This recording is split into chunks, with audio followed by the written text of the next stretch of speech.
It's time for Intelligent Machines. Jeff Jarvis is here. Paris Martineau's here. Well, she will be. She's stuck on a train right now.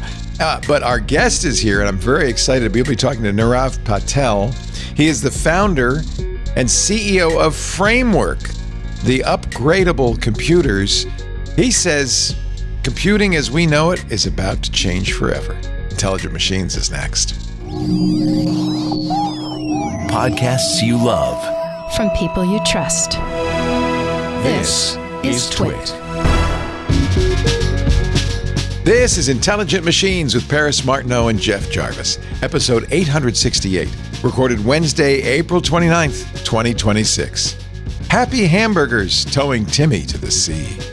It's time for Intelligent Machines, the show we cover AI, robotics, and all those smart doohickeys all around us. We're surrounded by intelligent machines this day. Paris Martineau is stuck in a tunnel. She'll be here momentarily from Consumer Reports. She's on the subway. That's New York life, right? I probably shouldn't say stuck in a tunnel to this guy, Paris, Jeff Jarvis, because you probably have a little bit of, PTSD from 2001. Yeah, I guess so, yep. Yeah, Jeff Jarvis, Emeritus Professor of Journalistic Innovation at the Craig Newmark Graduate School of Journalism. New York. He's also the author of the Gutenberg Parenthesis magazine and the new one, Hot Type, available now for pre-order from Bloomsbury. And Jeff, of course, is teaching now at Montclair and at State University in New Jersey and SUNY Stony Brook. Okay, enough. I want to get right to our guest. Do you want to explain who's missing for a second? I did. I said Paris is stuck in a tunnel. She's stuck in a tunnel. Well, you said that. That's right. Sorry. Is she on the IRT? Which subway? We don't know. Well, Brooklyn can be all of them. Brooklyn's very well served. It's well served. It can be the BMT, the IRT, the IND. They all go to Brooklyn. It's funny. The history of the New York subway system is fascinating. They were all private companies. Mm-hmm. That's why they all have different names and different routes. But then I guess they all got merged together. Our guest today, Nirav Patel. Claude says, Nirav, that you may be the most interesting hardware founder in tech. I'll take it. I think it's true. Actually, fascinating story. You started at Oculus back in the Kickstarter days. That's right. The Oculus Rift with Palmer Luckey. I was a Kickstarter purchaser of the original Oculus Rift. And then bought a couple from Meta, which it turns out you also worked on, including the Quest 2. That's right. That was the last one. And we discussed before we got on, before all of this, one laptop per child. That's right. Yes, I had an OLPC as well, the green one with the little ears. Mm-hmm. Did you work on the design for that, or what did you do with that? I worked on the software, actually. So I wrote some webcam interface logic from a software perspective, basically just to make it easier to interface. Right. And it's got just the slowest little embedded AMD Geode processor in it. So it was Smalltalk, right? It was running Smalltalk. It was running Smalltalk for the a lot of the system was running Smalltalk. This part of it was running Python. But obviously the webcam interface code was all just pure C. Assembly. Or C, okay. Yeah, C with a little bit of assembly mixed in. So I'm just saying this to establish his bona fides. You're definitely a hardware guy, right? But it sounds like you had maybe a little bit of epiphany working at Meta, making these Meta Quests, that maybe this wasn't the ideal way to make hardware.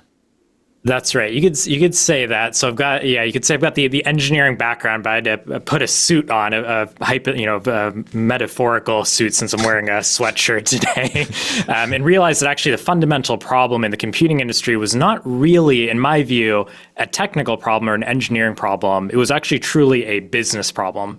And the business problem was the fundamental misalignment in the incentives of what's good for the companies in the space and what the consumers and businesses buying those machines actually wanted out of those. And an environmental problem. That's right. And the two, obviously, all those things tie together very tightly. So you decided to found something that anybody would have said is a nutty thing to do, a brand new laptop company in the face of the Apples and the Dells and the Lenovo's of the world and the HPs. And what year was that? What year was that when you started? That was in 2020. And you can see 2020 through 2026 is the most interesting period in time to have a hardware startup. Crazy. By the way, if you're looking for it, frame.work is the website. Did you put your own money into this? Did you get venture funding? How did you start a laptop company? Yeah, that's a great question. So I did get this off the ground with my own funding to put into it. And actually, even that first round, we did actually do a venture round in 2021. We called it a seed round, but it actually was almost entirely the Oculus friends and family connections that made that round possible, because absolutely no venture capitalist wanted to put money into a pre-market laptop company. So are you knocking butts? Yeah. So it's a little bit of that. But then, of course, we did get into market. We proved that, yeah, of course, there is demand for this. We showed the sales numbers. And since then, we've raised 2 additional venture-backed rounds that have helped us fuel category expansion, especially. That's fantastic. And you've really taken it somewhere. The first framework was a 13-inch laptop. It was fully modular. It came with a screwdriver. That's right. I've always bought the DIY version. You do ship a version that's pre-assembled, but I like the DIY, and it's not hard. It's snapping in a RAM module. It's not a tricky thing to do. It's like the IKEA of making computers. Even much easier. Believe me, I'm never building furniture again. But this laptop was easy to put together. It was an amazing thing. I remember Cory Doctorow saying, I'm done with Lenovo's. That's right. It's Framework from now on. And of course, he runs Linux on it. I've always run Linux on my frameworks. You ship them with Windows as well, if people want Windows. That's right. I saw an interesting statistic, though, that mostly now, what is it, 60% Linux on the new one? Yeah, just in the last year or so has tilted over to being majority Linux, which is interesting because obviously from 2021 through 2026, we've grown our sales numbers like multiple times. And you would think that when we did that, we'd get greater percentage share of Windows rather than Linux. So we get like all the Linux enthusiasts in on day one, and then we'd get into mainstream. But actually what we've seen is the opposite. We've gone from about 70% Windows now to closer to 40 to 45% Windows, even as we've grown pretty substantially. Isn't that amazing? I think that's a testament to Linux, certainly, to the growth of AI, certainly, but also to the fact that people who buy frameworks are computer nerds. They're serious people. You could say we're serious people. That's a good way to do it. You also expanded the line with a 16-inch. One of the cool things, by the way, I fix it 10 out of 10 on the repairability score in that very first 13-inch, and consistently 10 out of 10. What's amazing about it, and was pretty much unheard of, is you can upgrade it. That's right. You could put in an AMD processor and an Intel processor. You could put a GPU in. Then you added something that got me really excited. Wait. Before you get there, there was one little detour that I've already discussed. Is my disappointment that the Framework Chromebook is no longer. Oh, you did do a Chromebook briefly. Yeah, we did retire the Chromebook. We did. Nobody it was bought a little bit of Why? Yeah, it was a little bit of a test between both Google and us of, is there a market for a higher end Chromebook, a higher performance Chromebook? And a lot of it for Google at that time was especially around the environmental angle of repairability and longevity. Like they put obviously a lot of focus recently into software longevity, and the hardware wasn't necessarily keeping up with the software at that point. And so for us, it was, okay, let's work together. We can build long-lasting hardware to go with the software that you're now making last longer. And what we found in market was, at least at that time, which was about 3 years ago, there was unfortunately not a market for a $1,000 Chromebook. That's not to say there couldn't be in the future, but that specific product just didn't quite pan out market-wise. Sorry, Jeff. Sorry. Jeff just bought an Apple MacBook Neo. So we could... To replace my 12-year-old... Apple box. Oh yeah. So we're working on them, Nirav. We'll get them. One day. You can plug in a GPU to the back, extend it. You can plug an additional battery in. You can have an orange bezel if you want. I love the colored bezels. You can customize it completely. Really nice keyboards, trackpads. The whole thing is modular. It just warms my little heart to what you've done. But then you announced a desktop, which is a little less upgradable than your laptops, right? That's correct, actually, yeah. What prompted the desktop? Yeah, this is an interesting one. We get roadmap presentations and reviews from basically all the silicon vendors going out a few years. And a few years ago, AMD came to us with a very, very interesting processor that was just on the horizon for them. And they were actually framing this as basically a high-end laptop processor to compete better with Apple and their very strong unified memory capabilities with a lot of memory bandwidth. And when we looked at that processor, two things were obvious. One, there's no way we could reasonably fit it in a laptop. It was just massive overkill from a size and power perspective to actually fit in any of the laptops that we've been developing. And two, that actually this was going to be a killer processor to bring down the size and power consumption and cost actually of a handful of related use cases. So gaming, content creation, general workstation use cases. But actually most interestingly, what was then the emerging use case of being able to run LLMs locally on a machine that you own on your desk. And so that's something that like a few years ago, we spotted this on the horizon, saw that processor and decided, okay, we need to enable that use case. This is going to be huge. And for us, we can't fit in a laptop. It doesn't make sense in our laptops. Let's actually build a dedicated machine around this processor. It was that interesting a processor. And now if you'll play the theme from 2001, A Space Odyssey. Da, da, da, da, da. It isn't that big. Is that a mini ITX? What is the? It is actually mini ITX. So even though it's not quite as upgradable, the memory is actually soldered. We tried to stick to standards everywhere we could. But it's unified memory, so it is unified. Part of the reason the Strix Halo CPU system on a chip is so great. Notice I got the big Noctua fan. Perfect. Yeah. And the clear screen because you want to see inside. And then I love the customizability of these little things. The tiles you can click. Yeah, we actually have a little special version here. We 3D printed some Noctua brand color. Ooh, that's pretty. Panels for this one. Oh, you're making them jealous. I can tell by the way you're handling it, though. There's nothing inside that box. No, this is heavy, actually. I've just been working out. Is it? Oh, you're strong, man. I'm going, What was the timing of this decision versus the explosion of interest in ChatGPT? So it does align to the cloud models becoming very popular and the cloud services becoming very popular, and actually aligns to some of those early model releases that made it clear that like there were going to be very capable open weights models reaching the public, reaching developers and hobbyists, and the hardware was lagging behind it. So like Llama, earlier versions of Llama were out there in the world, and some of the models coming out of China, the open source labs in China were starting to get out into the world. But the actual hardware to access that was incredibly difficult to put together. And so we saw that as basically just a hole in the market for us to go and fulfill. When I saw it, I saw this is so cute. I want this so badly. And actually, I bought it, then I canceled it, and then I bought it again. Oh, yeah. And I'm glad I did because at this point, it's a little more expensive because I got a 128 gig model, the largest you made. With the AMD AI 395 Plus, really nice system on a chip. Designed, the whole point of this, and you remember this, Jeff, was I wanted to run local AI models. Yep. But this was right before the supply chain crash and the rise in price, not just of RAM, but also now you're faced with rising prices on SSDs. That's right.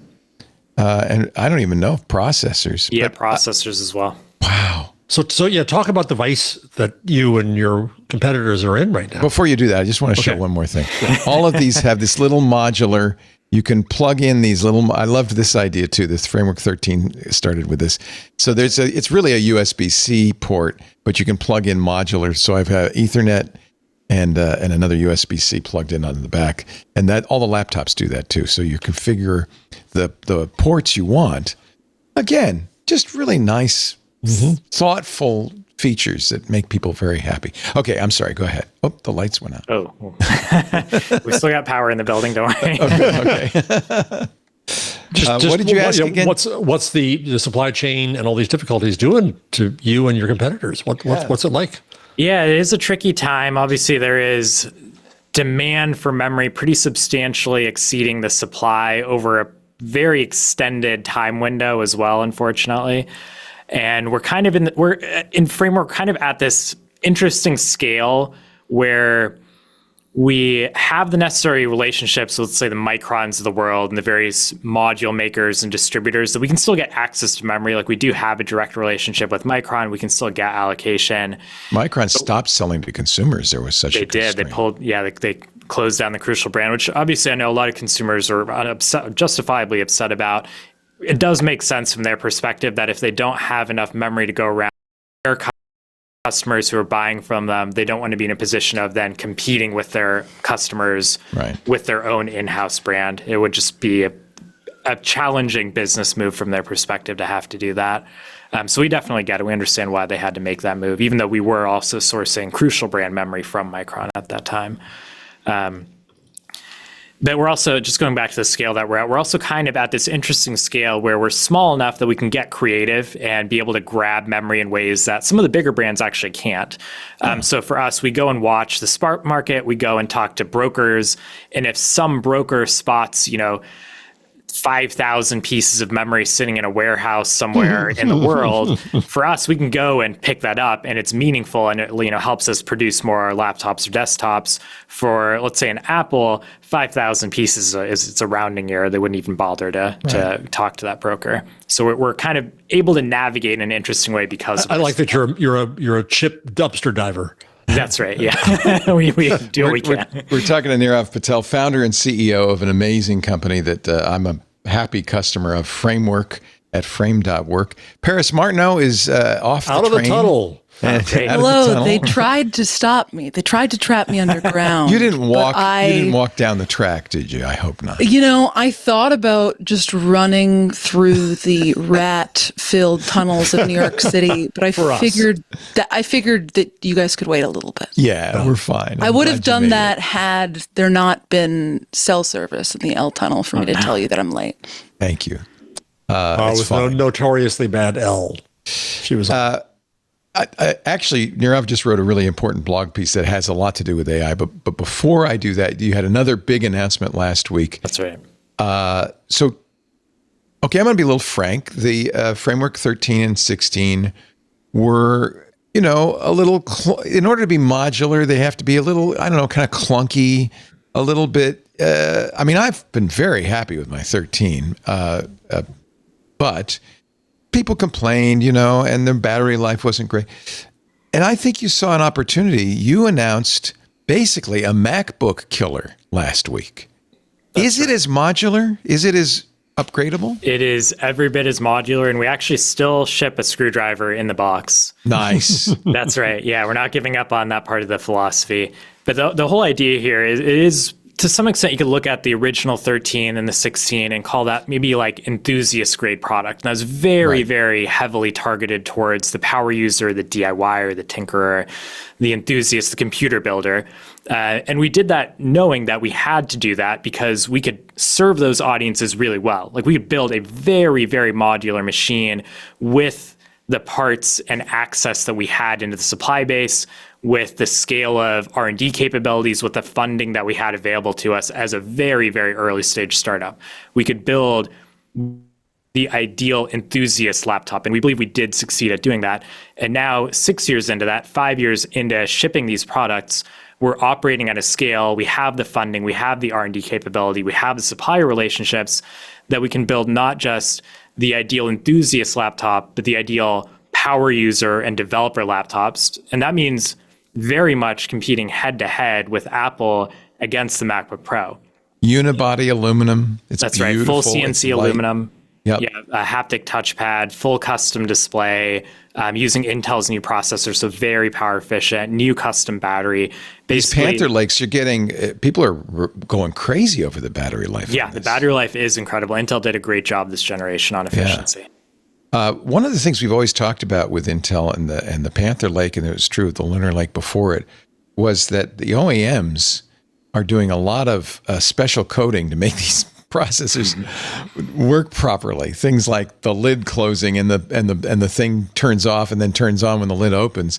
Companies like Lenovo and Dell have such special relationships with Intel; they're able to do that. Were you able to get that kind of access to Intel and able to do those modifications? Yeah, we actually have a very strong relationship with Intel now after 5 or 6 generations of products working with them. We've got direct engineering support from the team there, and we engage very early. So for example, this Panther Lake system we have here, we've been working for over a year now with the team at Intel to get early access, start doing our development, start doing software development around that platform.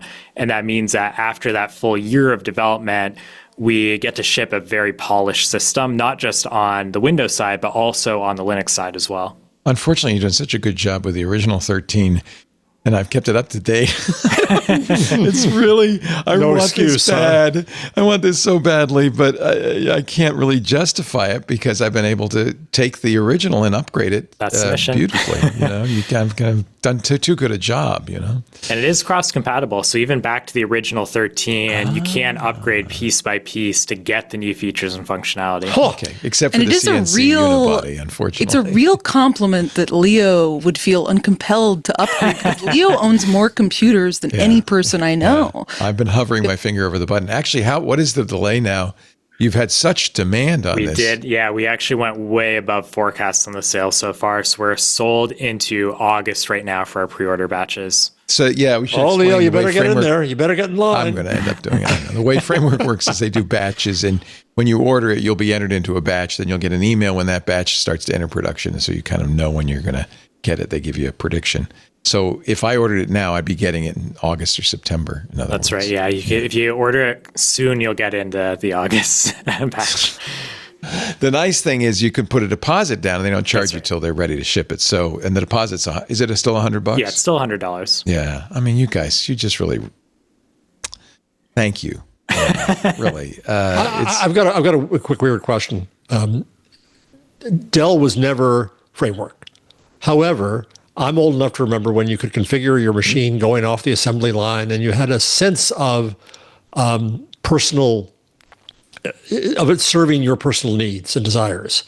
Did Dell screw up by leaving that, or at their scale, it just wasn't possible? Yeah, this is an interesting one. There is still some custom to order capability across actually a lot of the big PC brands on some of their models, not necessarily all of their models. Right.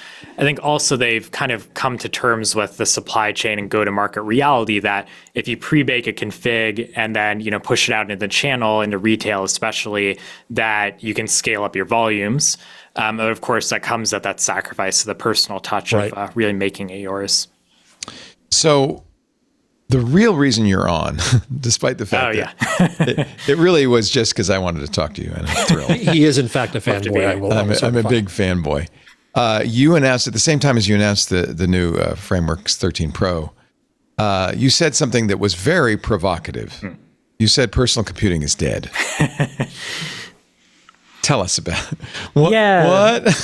Wait a minute. What? It was kind of this, it's this thing that's just kind of been building over the course of months, seeing just this combination of changes in the world all playing out in parallel with each other. The rise of cloud services and subscription models that kind of form this new wave of computing, like subscribing to Claude or OpenAI, and that becoming your interface, becoming the way that you interact with your computer, and the actual physical thing you're holding on to becoming a little bit more of that terminal into someone else's model or in someone else's computer sitting out in a data center somewhere. And then that being paired with the downstream ramification of those data centers gobbling up all that silicon, of the machines, the hardware that you actually can own, becoming harder and harder to own just purely for price reasons. The memory price is going crazy, CPU prices, storage prices, and those two things playing together against, of course, this now multi-decade backdrop of computers becoming more locked down, both from a hardware perspective and from a software perspective. It felt very clear to me that the way that we've thought about computing over the course of decades is not necessarily going to hold. That if we fast forward a couple of years, having a locked down dumb terminal that's your window into someone else's computer that they own for you in the cloud that you are subscribed to may actually become the default. And so that was kind of the genesis of this statement of personal computing as we know it is dead. It may actually be dead. And then for us as a company, as Framework, and for our entire mission, our entire purpose of existence is consumer rights, giving you ownership, giving you power over your own computing. what does that mean for us? What do we need to do as a company in this environment? And for us, it's really doubling down on, you should be able, if you want to own your computer, you should be able to own your computer. We want to make sure you can own your computer all the way through the software stack, all the way through the hardware stack. And even in a world where your interface is AI, we want to make sure that you can run that AI and have that be your AI rather than something that you're renting from the cloud. You're right. The industry is asking you to own nothing and be happy. That's right. A little throwback to Steve Jobs. Computers are no longer a bicycle for the mind. That was his famous phrase. They're becoming, this is so sad, the self-driving car that takes you directly to the destination. I think for many users, that's not sad. That's exactly what they want. That's right. And that was part of this manifesto, is that you could look at that and say, like, actually, that's kind of nice that, like, I don't have to think about it. I don't have to worry about it. It's just going to work for me. But at the same time, it goes back to this walled garden philosophy. Like, you can be happy in the walled garden, but if you know about the existence of the world outside of that garden, you might feel very limited and constrained in there. Yeah. Well, and that's exactly why I bought the desktop, is because I wanted to run my own AI models locally on a machine that was capable, knowing that they're not quite as good as the frontier models yet. They'll probably always be a little bit behind, but they're good enough. What are people using now on Framework's desktops as their local models, if they are using local models? Yeah, we see Quencoder being very popular. The new Gemma models are actually very strong from Google.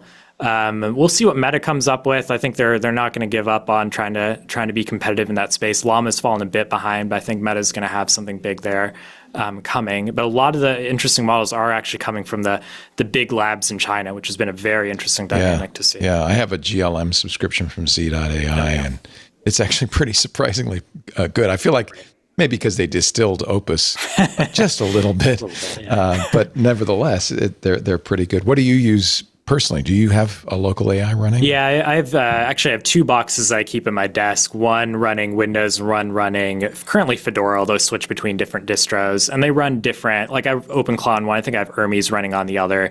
And then usually I use something like Quencoder just to play with it, mostly for just general toy box, sandbox type uses. I don't plug in our framework company data in. Good. You're smart, because they're going straight to China. Right.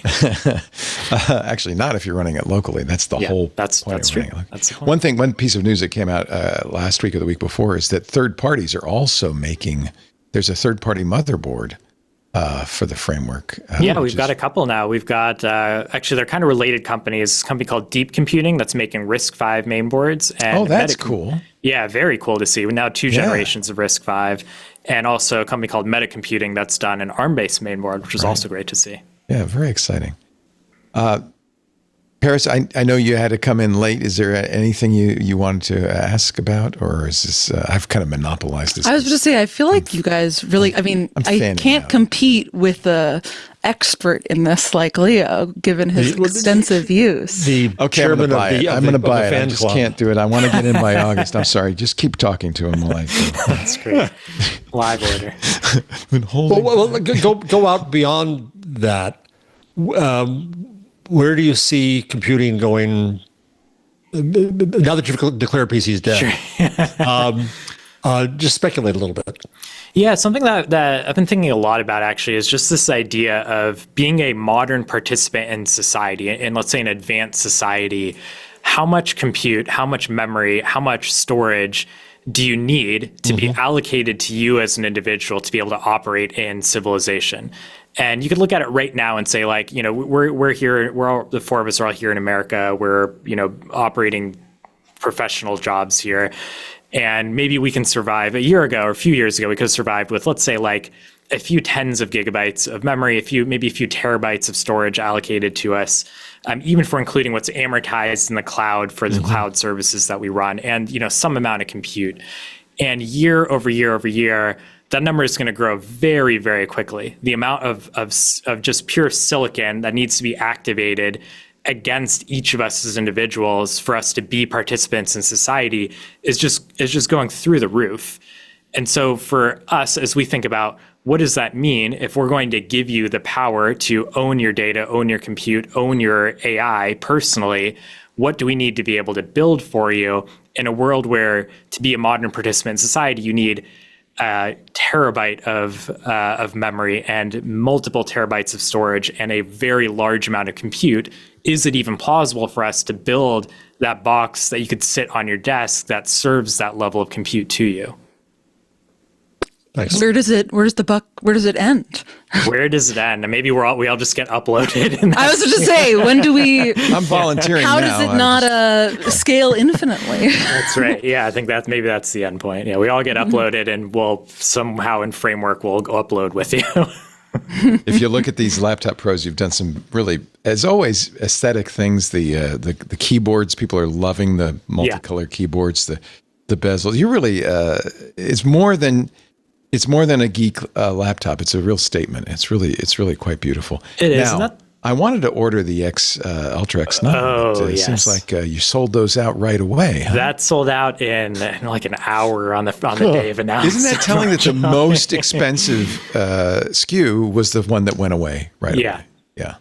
People want power. Did you guys expect that? We did. We actually shared during the announcement that we just had a pretty limited quantity of those. I think Intel shared some things around like yield challenges for the very, very highest end. It's 5.1 gigahertz. It's really pushing the limits. But people obviously they want the power, so we sold out of those before. Are you going to get more? Anything else? Or is Intel We're done? talking to Intel. We're definitely trying to get it. We know that there's hunger for this, so we're going to get as many as we can. Good. And you can buy RAM. It's expensive, but right. They have managed to find a way, and it's not as expensive as it could be. Let's put it that way. Yeah, maybe. yeah. Same thing with the SSDs. Good. All right. Well, I'm in the batch 11, so that's pretty good. There you go. Do you ever think of doing, I don't know, a phone? We get that ask a lot. Yeah, whenever we do an ask for products and ask for like what product should Framework build, there's usually like 3 or 4 that rise to the top. Mm-hmm. Phone is one. Printer is usually up there on the list. And then we get stuff like small projector that projects in your hand so that you could exist beyond phone. Oh, there you go. That idea has clearly gone so well. We often get, and then like stuff like toaster ends up being high on the list of people like blenders, like appliances. Yeah, better toaster. Gosh, yes. Put the toaster in the cloud. Home a phone would be a phone. That is the one thing where you really are in the walled garden. There are things like the Fairphone, but it's very difficult.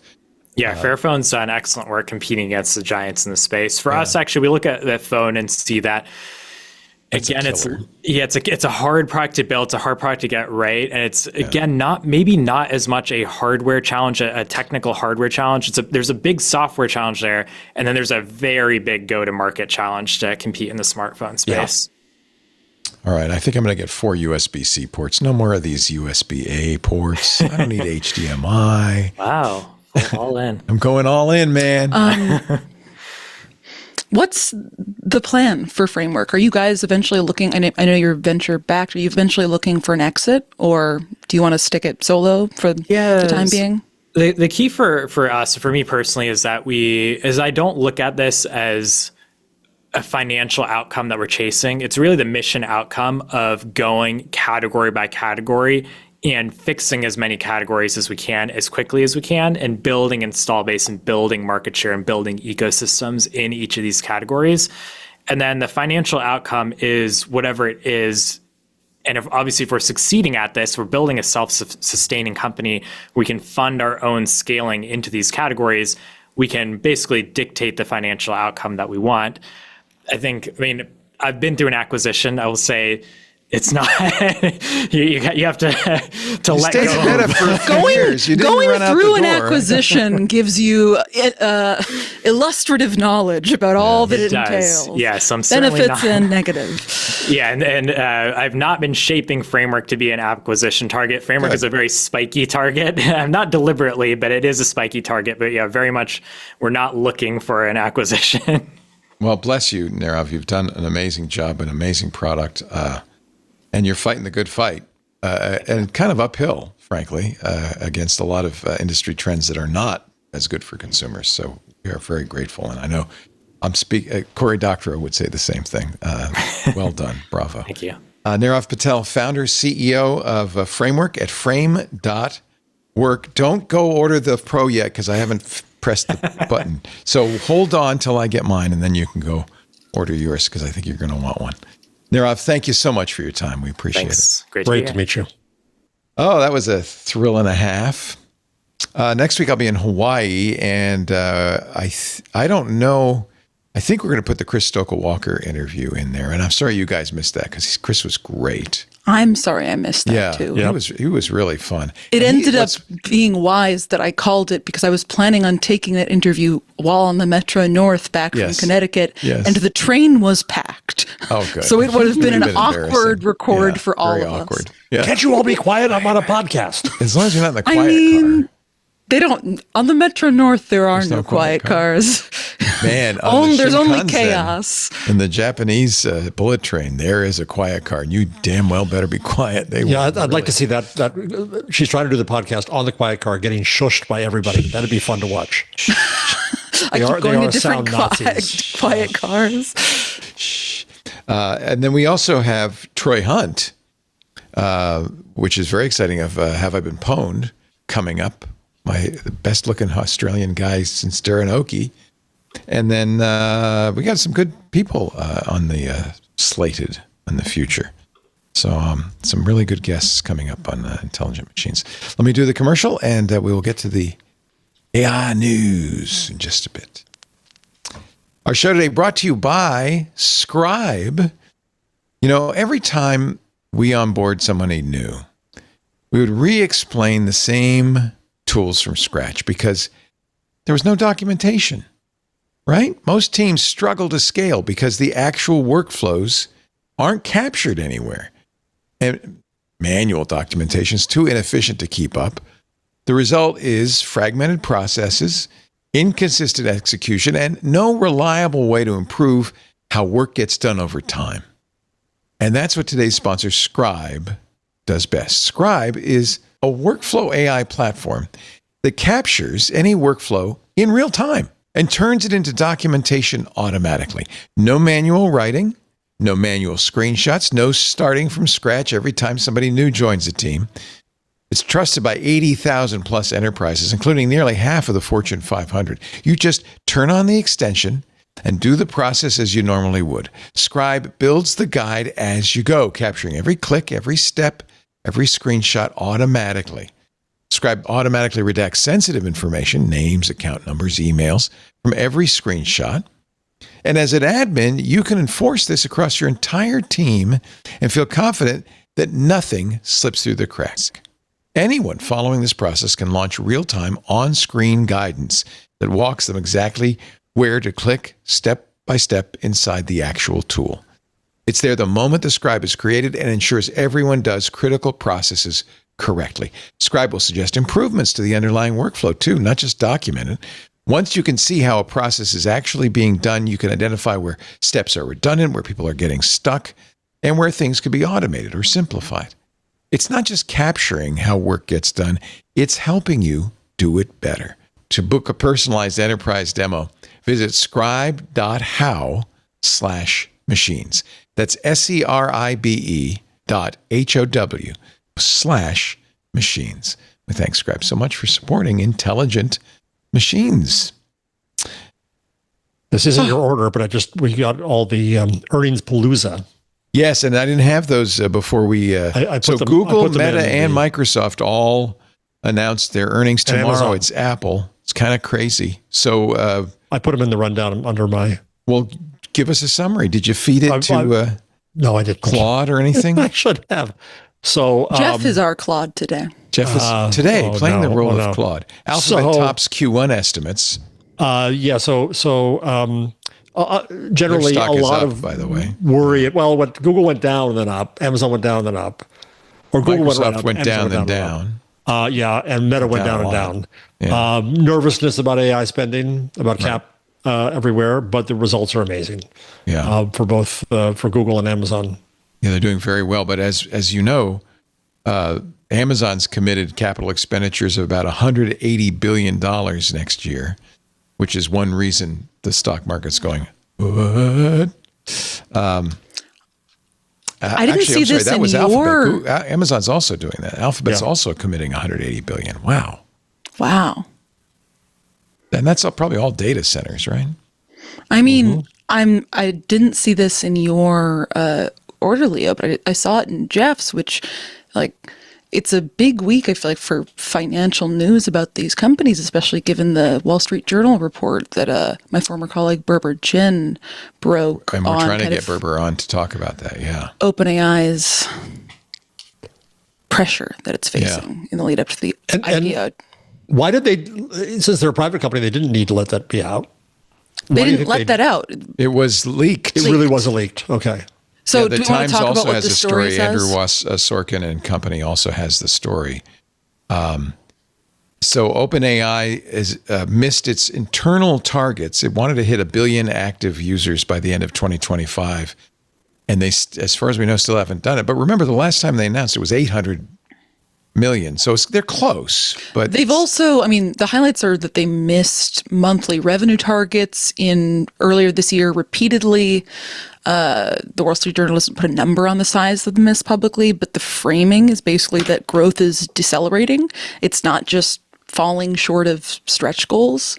They also noted that the board is now more closely examining the company's data center deals in recent months and has questioned Sam Altman's efforts to secure even more computing power despite the business slowdown. And as Andrew Citron points out, that's bad news for Oracle. Yeah. Because you've got all these companies that are depending upon future revenue from OpenAI and these promises. And it's bad news all around. OpenAI, as you know, is getting ready for an IPO, and this is exactly the kind of news that they don't want. But better public. now than later, I guess. I mean, that's why I wonder whether it was really a leak. I don't think so. I think actually they'd be much better after the IPO than before, right? Okay, putting on my reporter hat, so we get a story like this, obviously all of the sourcing in this anonymous, it's all multiple people familiar with the issue. That means someone, and this is all about specifically disputes between Sarah Fryers and other executives and Sam Altman's team. And then kind of going back and forth on specifically, there's this paragraph, the spending scrutiny is constraining Altman's once boundless ambitions ahead of an initial public offering that could take place by the end of the year. Fryer and other executives are seeking to control costs and instill more discipline in the business, at times putting them at odds with their CEO.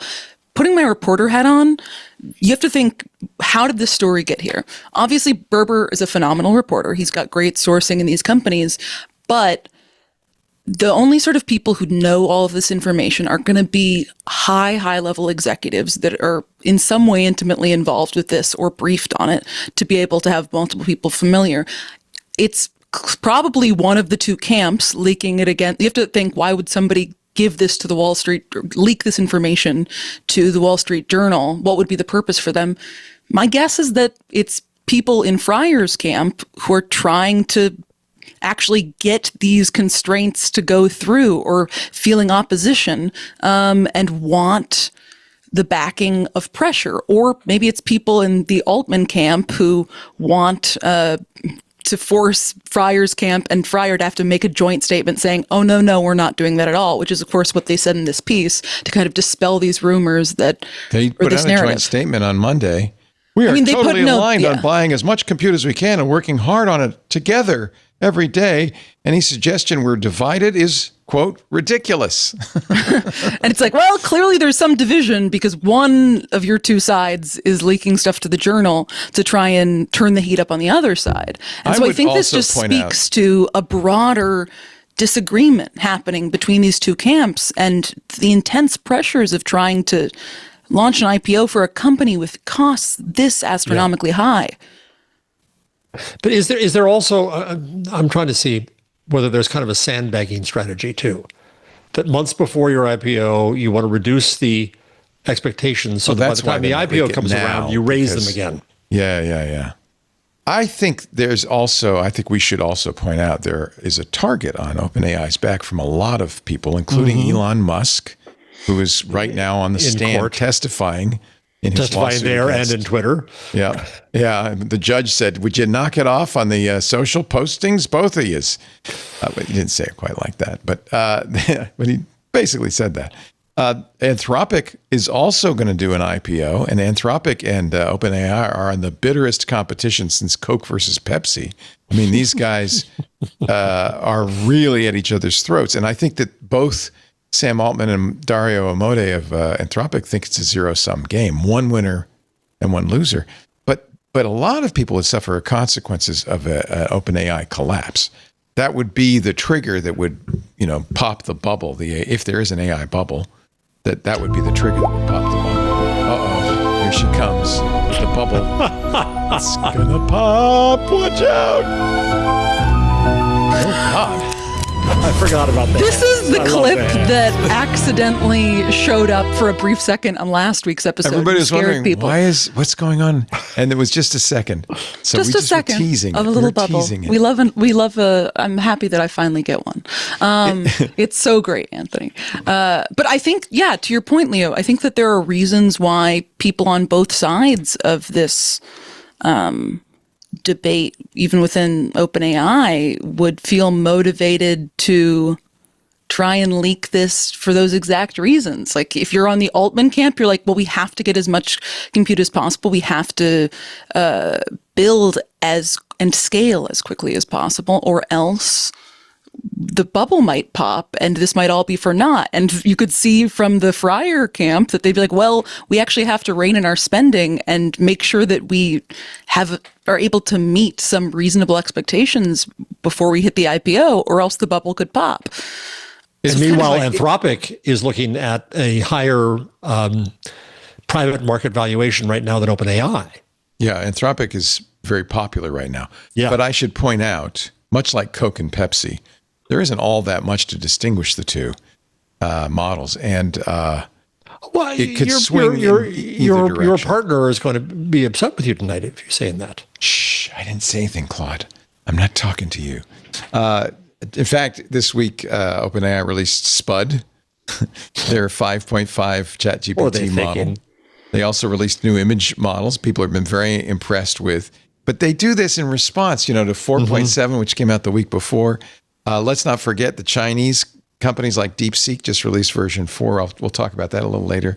It is very competitive out there, and I don't know if the winner is clear at this point. And so in other words, there's a lot of chum in the water. I think the closer and closer the two, the more interchangeable the two products are, the more that these business fundamentals ultimately end up being incredibly meaningful for either company's ability to stay alive and win this race. Because ultimately, both of them have to hurdle towards an IPO, given the amount they've raised. They can't continue, to be private. And it's like, well, how is the market going to react whenever they have to file an S1 and it comes out that they're burning God knows how much every single month? Well, but again, look at the quarterly results from Google, Amazon, and Microsoft. All three are burning lots of cash building data centers. They're also in a head-to-head battle between Azure, AWS, and Google Cloud. Literally, they're fighting head-to-head. And I think the market generally approves. Yeah, and their results are, and for Amazon and Apple, Alphabet, their results are amazing. Flew past the expectations. Right. Flew past. So even though the stock drops, this always happens. The canonical rule of the market is buy on the rumors, sell on the news. And this is the news, right, is the results. I think the market's pretty tolerant of these big CapEx expenditures because there's generally a feeling, rightly or wrongly, that we've got to build all this compute capacity, that this is the way forward with AI. Well, that's the other debate as to whether it is. Key difference with these is that all of the companies you just mentioned also have large, robust, mature, profitable businesses undergirding them. And OpenAI and Anthropic are new upstarts that I'm guessing all signs point to are losing a lot of money every month, every quarter, every year, and probably will continue to lose a lot of money for a long time until the goal is that they'll make like an Amazon or Uber-esque pivot eventually when they reach the sort of scale, and then it'll be, nothing but net, so to speak. The other data point that's confusing to me, maybe you guys can think of a rationale, is that Microsoft kind of freed OpenAI from the chains. Remember, Microsoft was the initial big, but after Elon, Microsoft gave OpenAI $10 billion in Azure credits. They're running on the Azure cloud, and really made a big commitment. And they're reselling ChatGPT as Copilot and so forth. Microsoft and OpenAI have agreed just the other day to drop the software giant's exclusive right to sell OpenAI models. So immediately, OpenAI turned to Amazon and said, and you get ChatGPT, and it's now on AWS, which a lot of people who use AWS are very, very happy about.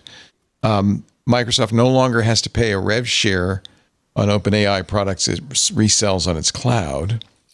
What about the AGI clause? And that was one of the most interesting things I brought up with Paul Thurrott. There was this clause, which all of us thought was bizarre, that should OpenAI reach AGI, superintelligence, the singularity. There's no even good definition for AGI. Should it reach whatever that is, AGI, and they had third parties that would validate that the agreement would dissolve, right? That the OpenAI would get to go on its merry way. That's gone. And some people said, well, that's what's keeping OpenAI from announcing AGI. I don't know if that's the case. Announce. It's the whole thing is meaningless. We never understood why the clause was in there in the first place. It was actually added later to the agreement. Anyway, I feel like we don't really know what's going on at all.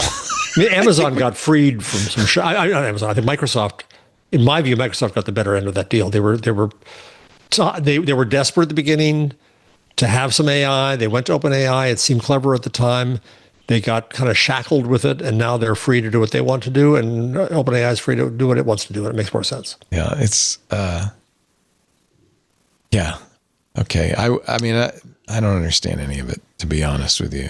It just feels like people are running around like hamsters in a hamster wheel, as fast as they can.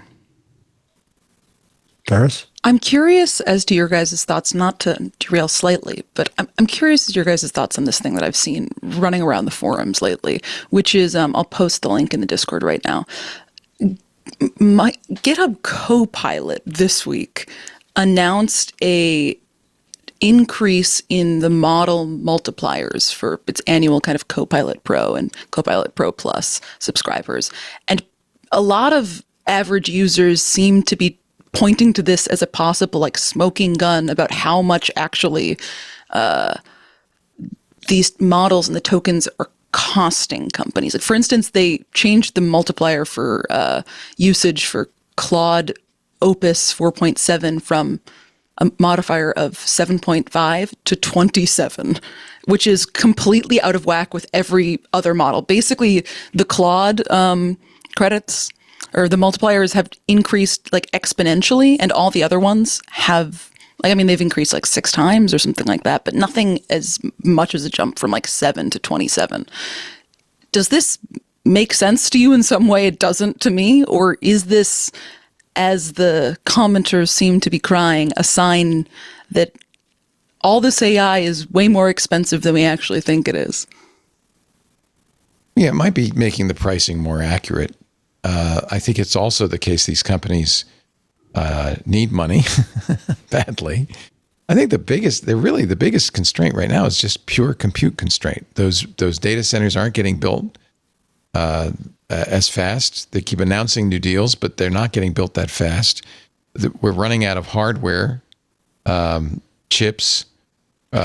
Do you think there's any hoarding of this stuff going on? Oh yeah, for sure. It's unused. If you have it, you're hoarding it. Yes. So there's a lot that's unused. So we don't really know what the necessary demand is, and there's a debate about whether superscaling is the path to the next universe. Well, that debate is a side debate that is not widely accepted by the current frontier model companies, right? The current main ones, but there's that's a debate that this is that old, Jan LeCun, Fei-Fei Li debate, but that is not what the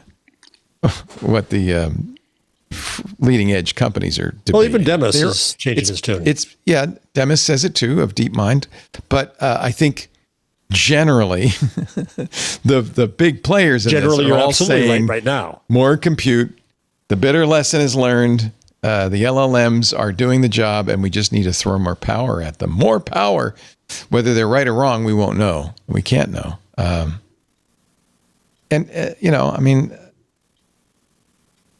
There's no, let me put it this way. There isn't a lot of evidence they're wrong.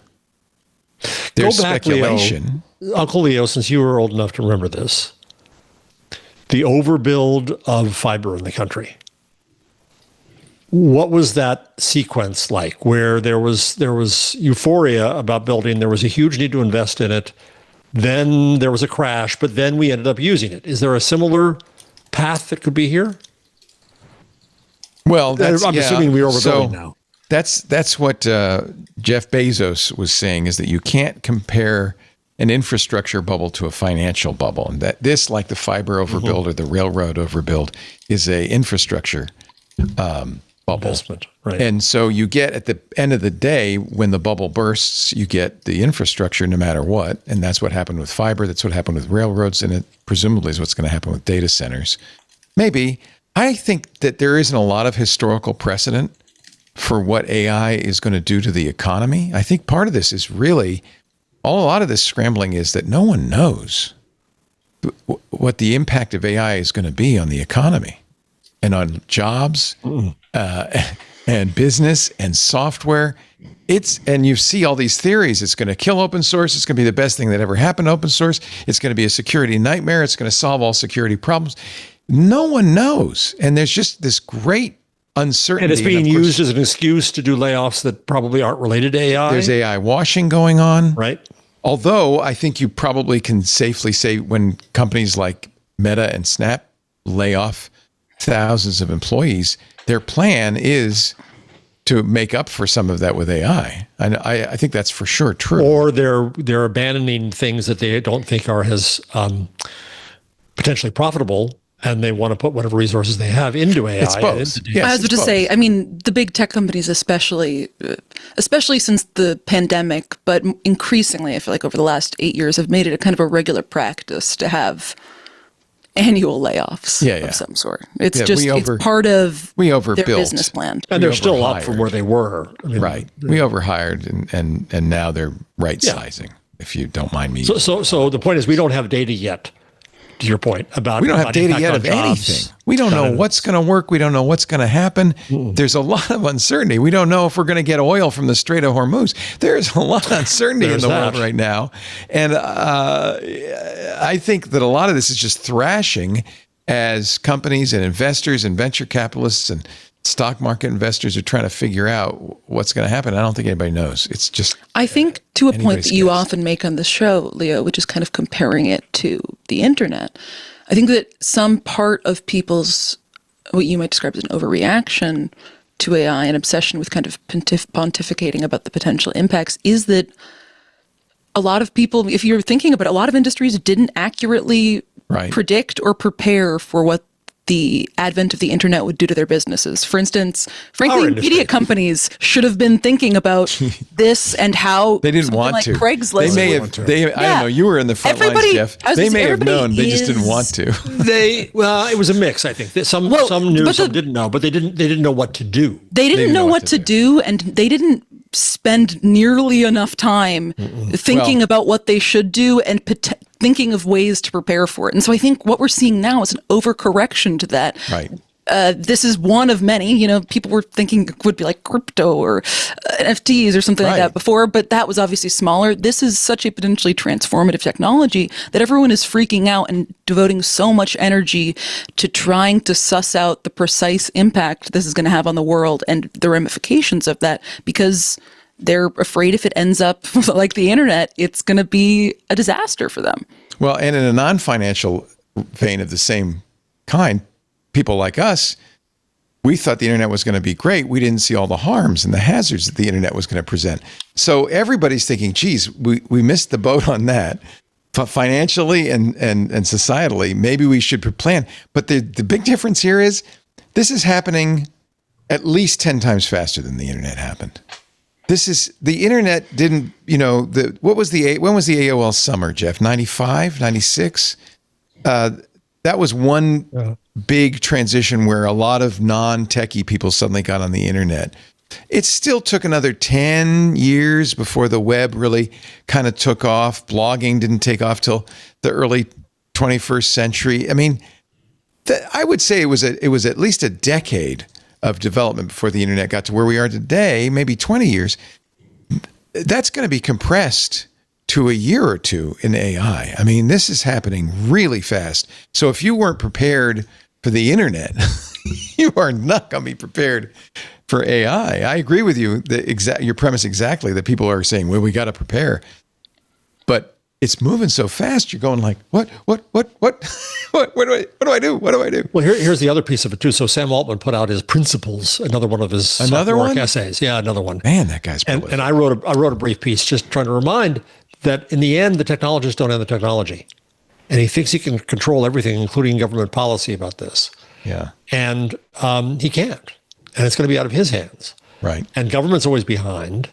And I just listened to a podcast about with the authors of a book called Muskism. That's a good name. It really is. And it's really interesting. The premise there is that Musk's view is that he combines business and government. Musk depends upon government. He does. Yes, right. For rockets, for satellite transmission, Doge, all of it fits together. A lot of his funding really came from us, from taxpayers. Yeah. And there's a belief there of control. But these guys, and part of the reason that people hate AI is because of the AI boys. Well, people also hate AI because they're scared. Yeah, but there was another survey, a bunch of surveys that came out this week. I put it in the rundown somewhere, where if you look at the fear of AI in the U.S., or the confidence in AI in the U.S. is in the 30% range. In China, it's in 85% range. In Germany, it's in the 45% range. Where they're scared of everything, and so the narratives here of the extremes of the extreme optimism and extreme pessimism and doomsterism have taken over, and there isn't, to your earlier point about not having the data, we also don't have the mindset to look at this sanely. Well, I can tell you why we're more scared here in the U.S. than we are in China. They have a safety net. We have no societal safety net. True that. All of those people can be out of work. They're going to be on the street.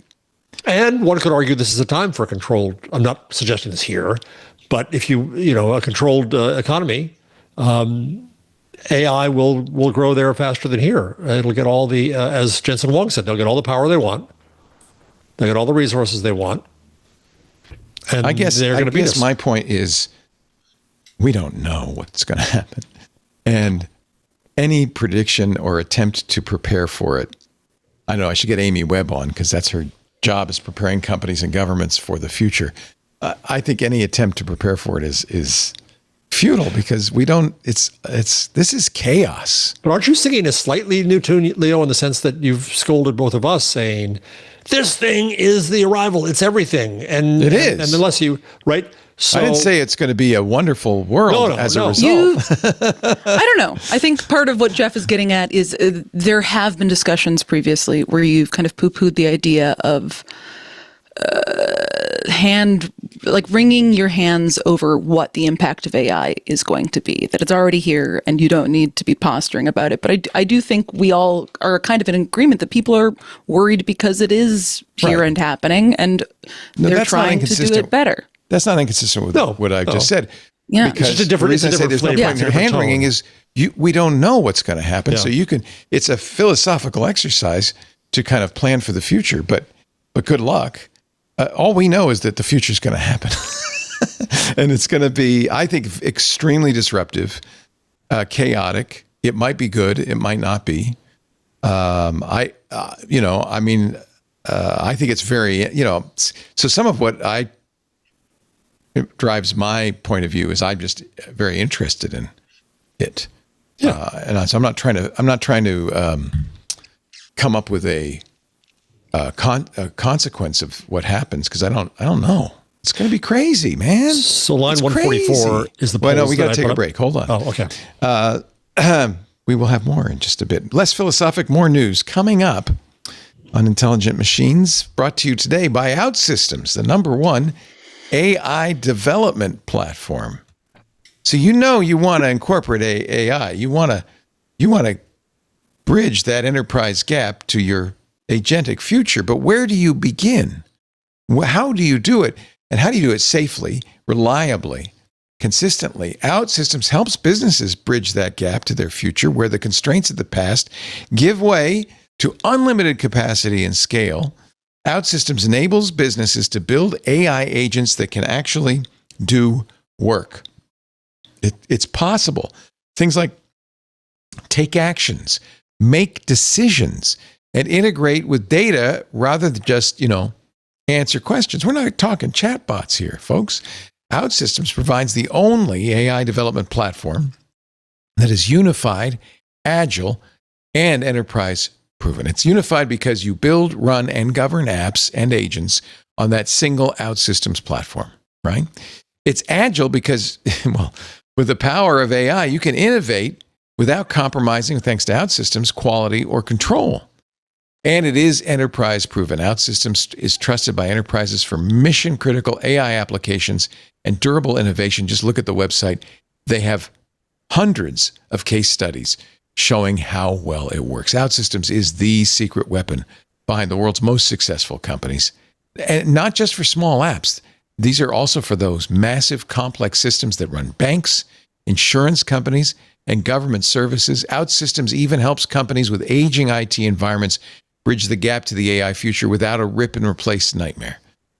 Outsystems provides the safest and fastest way for an enterprise to go from, yikes, we need an AI strategy, to, hey, we have a functioning AI application. Stop wondering how AI will change your business. Start building the agents that will lead it. Visit outsystems.com/twit to see how the world's most innovative enterprises use Outsystems to build, deploy, and manage AI apps and agents quickly and cost-effectively without compromising reliability and security. That's outsystems.com/TWIT to book a demo. Thank you, Outsystems, for supporting intelligent machines. We appreciate it. And you support us, by the way, dear listener, by going to that site with that address so they know you saw it here. Outsystems.com/twit. So, all right, money going back and forth, people throwing shade at one another. The Pentagon's using Anthropic. Google says we've done a deal with the Pentagon. They've signed a classified AI deal for, quote, any lawful government purpose. Google employees immediately petitioned Sundar Pichai. I think they were even before that. They'd petitioned to say no. Yep. Hundreds of Google employees signed a letter against the idea after reports that Google's in talk with the Pentagon. So, yes, that was before the talks resolved themselves into a deal. I guess they didn't listen to the engineers. We'll see what happens on that.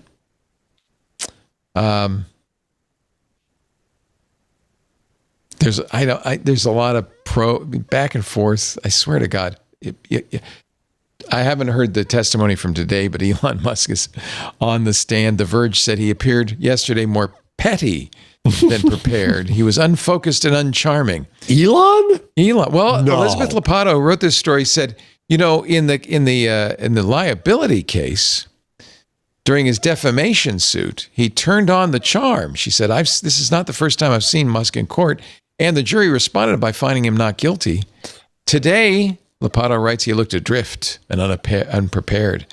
The only times he showed real animation was when he was bragging about how much he'd done for OpenAI. Of course, the suit is, Elon said, I poured all this money in OpenAI, and then all of a sudden they go for profit and leave me out, and I want my hundreds of billions of dollars. Pieces of the case got thrown out. Pieces are left. What's at stake now? Do you know what the standing is? The piece that got thrown out was actually at the behest of Musk's own team, who said, we're not going to go after the fraud part of this. They were going after OpenAI for defrauding Elon. They said, we're not going to go after that. But they're still going after him, saying, you can't do this saying, first of all, it's fake, this nonprofit move. And you can't separate the stuff that I invested in and my supposed revenue from that by saying, well, you invested in the nonprofit part. We're just going to take those profits and move them over here, and you don't get any, Elon. That's really essentially what it comes down to. During the discussions of how best to get OpenAI the vast amounts of funding it would need for compute, there was a discussion of a for-profit arm with Musk. But that's not why Musk got into it. He says, I got into it because I had a conversation with Larry Page that scared the pants off of me. Because Larry Page says AI is the next species. And I'm specious if I want to defend humans against AI. And Elon said, my God, when I heard that, I said, we've got to make sure Google doesn't get AGI before anybody else. But is the argument in the end, you simply cannot convert to a for-profit? I think so. Yeah, or if you do, I want 55% of the profit, which is like a lot, hundreds of billions of dollars. Anyway, he's testifying. He's still testifying. Presumably, you're muted, Paris. Presumably, the cross-examination is today. Oh, yep. Oh, You can hear me now. here we are. Now we are. Yeah, I was saying he's also asking for Sam Altman to be removed from the board. Oh, yes. And everything, you know. It's This is vicious. vindicative. This is a fight to the death. What's OpenAI's argument going to be? Do you think wouldn't have survived as a not-for-profit? We had to it's all about scale. To be scale, we had to be profitable. From OpenAI's attorney says, we're here because Mr. Musk didn't get his way at OpenAI. That's what happened. He quit saying they would fail for sure, but my clients had the nerve to go on and succeed without him. Yeah. He basically argues that Musk testosterone. used funding promises to bully early OpenAI, trying to like merge OpenAI into Tesla, demanded 50% of ownership, and pulled 5 million quarterly donations mid-negotiation. Casey Newton told NPR, this is a clash of two enormous personalities in Elon Musk and Sam Altman. Sam Altman will take the stand later in this trial. And I think what's at stake is potentially the future of OpenAI and the future development of all AI. That might be a little bit hyperbolic. Well, I mean, I think that part of what he's getting at is that one of the remedy figures is like $134 billion, kind of what they're looking for. And that's the same order of magnitude as OpenAI's like near-term compute exposure. So I guess if Musk was to win meaningfully, it would be, like fatal to their roadmap.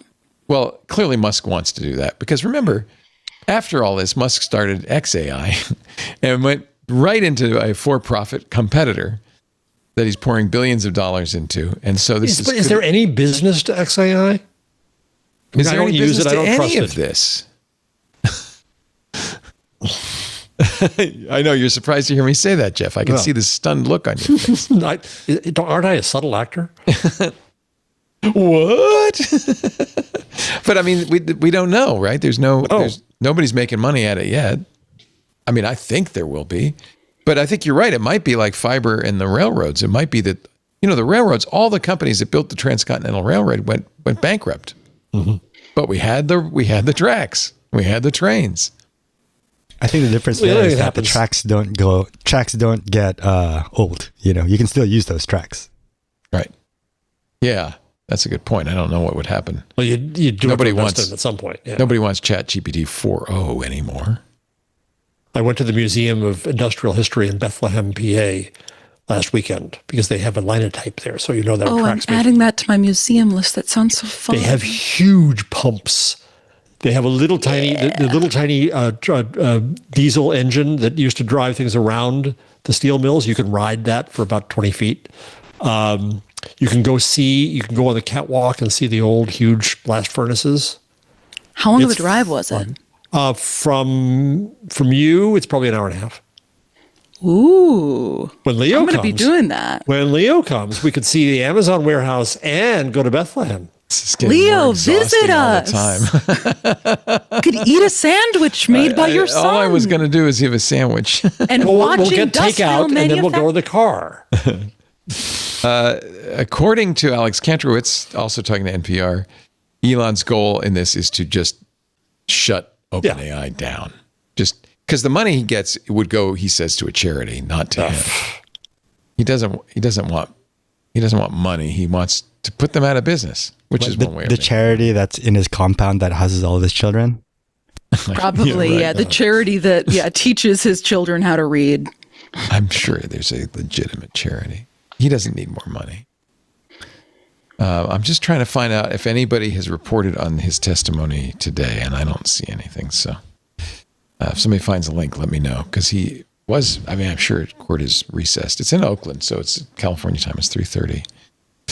OpenAI may be doing a smartphone. I wonder if this is the Johnny Ive project. They gave him $3.2 Well, otherwise, what's he doing there? Right. This is from Ming-Chi Kuo, who is normally a supply chain analyst who reports on Apple, but he does have good sources in China in the supply chain. He says OpenAI is going to make a deal with MediaTek and Qualcomm for a processor. MediaTek makes a very good Chromebook processor, by the way, despite its kind of down market name. They're actually pretty good. Qualcomm, of course, makes the Snapdragon. And the builder, the manufacturer, would be Luxshare, which is a design contractor. They would be the system co-design and manufacturing partner. Don't worry about saving your pennies yet. Mass production doesn't start till 2028. But according to Ming-Chi Kuo, and again, it's a rumor, but he has very good sources in the supply chain. The idea of this phone is it will not have apps. It will have AI. And it will be an agentic phone that you will tell it what you want, and it will do what you want without apps. Exactly to Nirav's point earlier in the show. Yeah. That you're not going to own anything. You'll rent it. You're going to own your apps. You don't even own Great, because that's worked out really well in terms of video games and media, and everybody loves when they don't own anything and it can just be taken from you at any given point. Or you can be suddenly charged a subscription to have things like windshield wipers in your car. People have been clamoring to have a system like that, but for everything. What's the number one music source in the world right now? It's either Spotify or iTunes. In both cases, because you're trapped. Not buying the music, you're renting. Yeah, but you're trapped. People don't want that, but that's what we ended up with. But do they not want it? They can still buy CDs. They can still buy digital copies of music. Yeah. So you think it's good that No, I don't think it's good. I'm just saying that our set is aware of this, but I don't think your mom and dad care. I mean, I think my mom and dad care a lot whenever they're like, I could have just, they used to take me to the store to buy Windows. Used to. But now and you pay one thing and you get Microsoft Office and now you got to pay every month. Used to.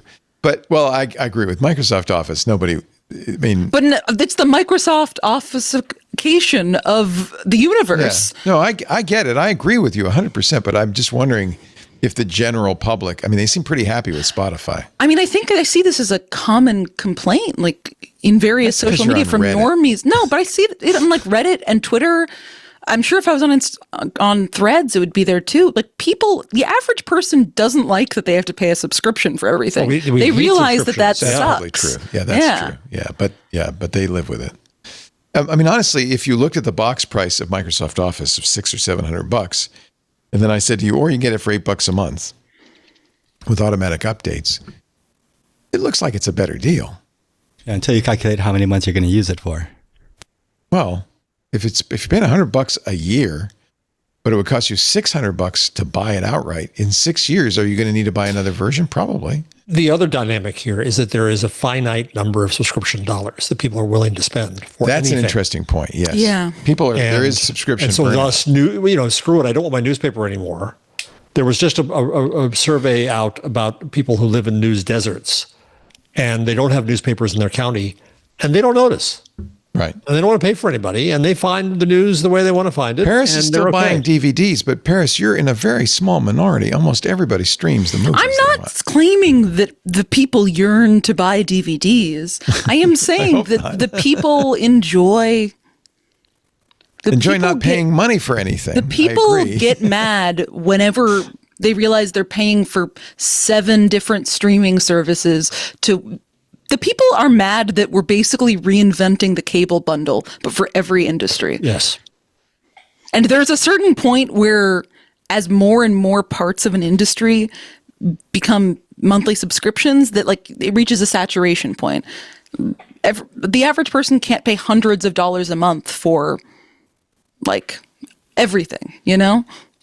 Anthony also makes a good point. Piracy is probably also going to be on the upturn, because of all this. Is it though? feels like piracy went away when you could stream stuff. I mean, anecdotally, I've started to see a lot more people pirate stuff or mention pirating online. Okay. I feel like as soon as it was easy just to pay, whatever it was, $7 a month for 3 billion records, people just stopped pirating music. It's because you only need to do one, but now you have to do like 20 of those. 20 what? Subscriptions? But not for music. For music, there's one. No, but all the stuff. Yeah, but look at the rest. But now they're going to, they'll pay their Spotify, but they'll pirate I got movie. Netflix, that's all I need, I'm happy. Some of my friends, my friend who took me to the basketball game the other week tried to explain to me the amount of subscription services you have to subscribe to watch most of the Knicks games that happen in 1 year. You want to talk and about it's like 10. I agree. People don't love that. Yeah. In the Philippines, I paid $100 for the entire NBA season, and I got every game. Jeez. That's a lot.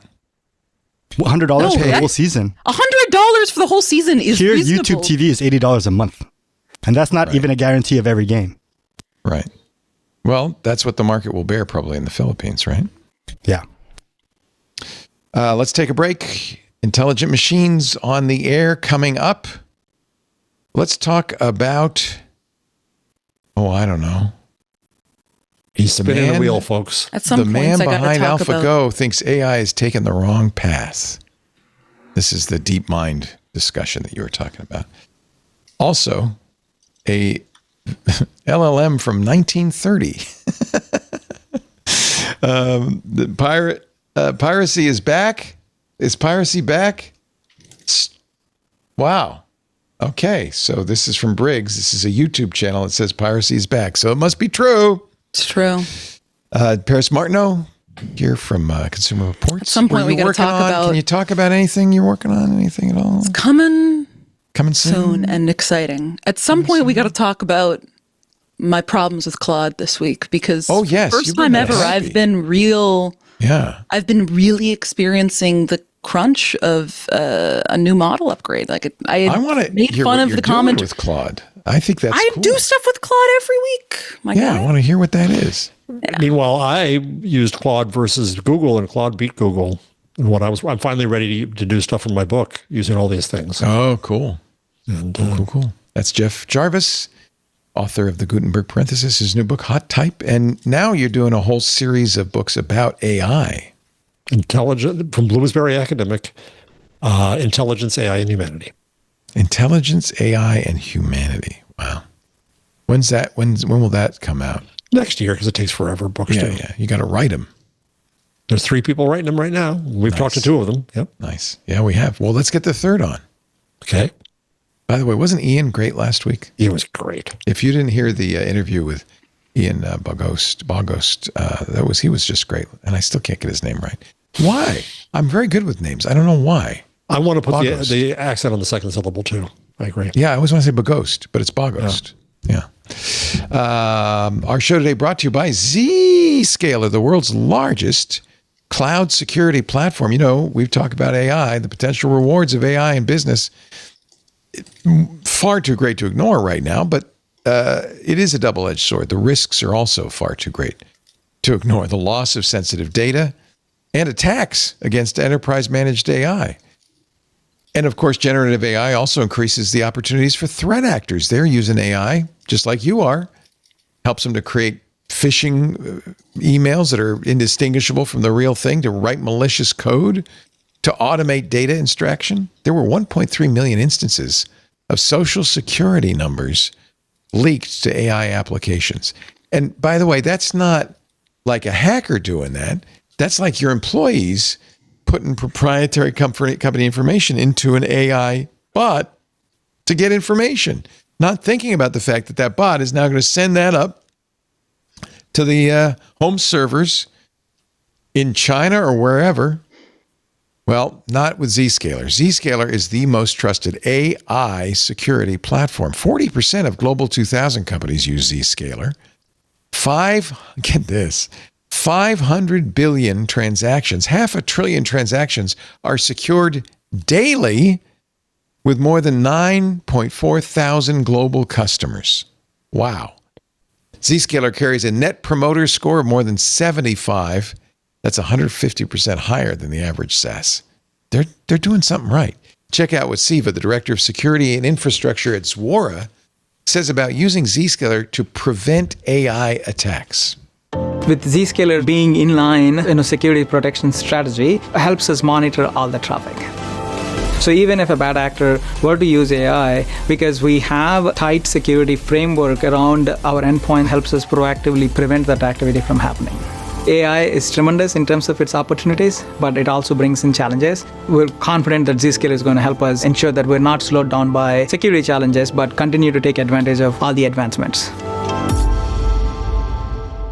Thank you, Siva. With Zscaler Zero Trust Plus AI, you can safely adopt generative AI and private AI. You can boost productivity across the business without the risk. Their Zero Trust architecture plus AI helps you reduce the risks of AI-related data loss and protects against AI attacks to guarantee greater productivity and compliance. Learn more at zscaler.com/security. That's zscaler.com/security. We thank them so much for supporting intelligent machines. Intelligent machines. So China is going to block Meta's acquisition of Manus. Manus, which is a agentic AI company, was started in China, but then they moved to Singapore, a neutral nation. It's actually called Singapore washing, and the Chinese government would not hear of it. So China says the core DNA of Manus was developed domestically, and we are going to block Meta's proposed $2 billion acquisition of Manus, which I'm disappointed because I was looking forward to using Manus. It's a very interesting, it's kind of like a secure enterprise OpenClaw. What happens to Manus now, I wonder? That's a really good question. It's Fast Company's acting like, well, that's that. Like, okay. Meta's going to kind of pull back. And I don't know. China's block on the Meta Manus deal would likely be viewed as a new flashpoint in the escalating competition between the U.S. and China for AI dominance. You think? Yep. And there is a summit coming up next month in U.S.-China. Maybe that will be one of the topics. I don't know. There seems like there's more important things to talk about. Like TikTok. Like TikTok. Australia, speaking of which, has unveiled a 2.25% levy, a tax, if you will, on Meta, Google, and TikTok's local revenues, unless they decide they're going to pay news publishers. Is this a Rupert Murdoch deal? Oh, yes. Absolutely. Oh, yes. Pure Rupe. It's the news bargaining incentive. Because the last deal didn't work because Meta said, okay, we're not going to have news. And Google said, no, we're not going to do this anymore. And so now whether or not you have news, they want you to pay because they think you're evil and digital. Oh, that's so sneaky. So the original idea was, you pay us for the news you use, but now that you're not using news, you just pay us, period. Yeah. I mean, that's because we deserve it. We deserve it. It's ours. Oh, wow. That is evil. And you saw this story, obviously, in Wired magazine. Will Knight writing, the man behind AlphaGo thinks AI is taking the wrong path. Actually, this is not Demis Hassibis, who's also said the same thing. It's David Silver. And he has a new AI company. He developed the program that beat the best Go players, right? The AlphaGo. He has since founded a company called Ineffable Intelligence. Okay. I did consider that as a name for this show, but I rejected it as being horrible. Ineffable Intelligence. Does that mean you can't F it? You can't. It's uneffable. It's ineffable. What is ineffable means what? It means like you can't describe it. It's like it's ineffable. Yeah, it's out there in the ethos. I always kind of think of it as a cloud that if I try to grab, it slips through my fingers. Too great or extreme to be expressed or described in words. We can't describe it. It's ineffable. Well, that's kind of where we are with definitions of AGI. Yeah. I can't describe it. It's too great. In fact, that's exactly what it's supposed to do: is build more general forms of AI superintelligence. Now, I think the article is a little misguided because Silver is not abandoning LLMs. He's focusing on reinforcement learning, which is a fine tuning that happens after the model is built. And it was, in fact, the thing that last year propelled DeepSeek to the headlines because they come up with a small and expensive model that was far better than anybody expected by using a technique that few knew about called reinforcement learning. So anyway, Silver says he thinks the approach of exploiting coding and research capabilities of large language models will fail. As amazing as LLMs are, says Silver, they learn from human intelligence rather than, get ready for this, building their own. Okay. You know, as we've always said, I think it's good to have all this more stuff. Exploration is good. Right. I'm not sure I buy it, but fine. If he wants to put his energy into this, that's great.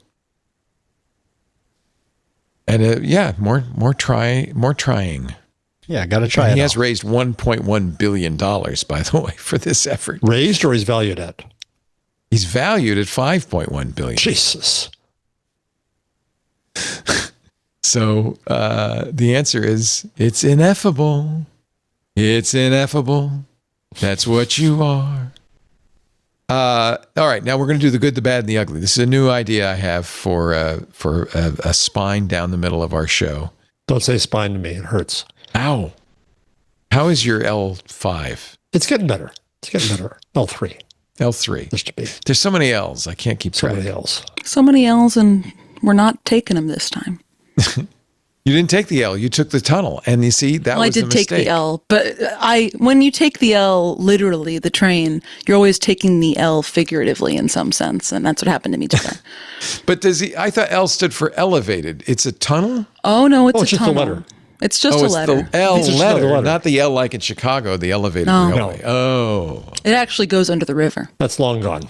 You couldn't really have an elevated railway over the river, probably. Well, you do go over the river. Well, there are ones that go over the bridge. The bad word. Oh, sorry. Yeah, much of that too, yeah. An amateur, this is the good. There's only 2 good stories. You'll be glad to know there's hundreds of bad ones.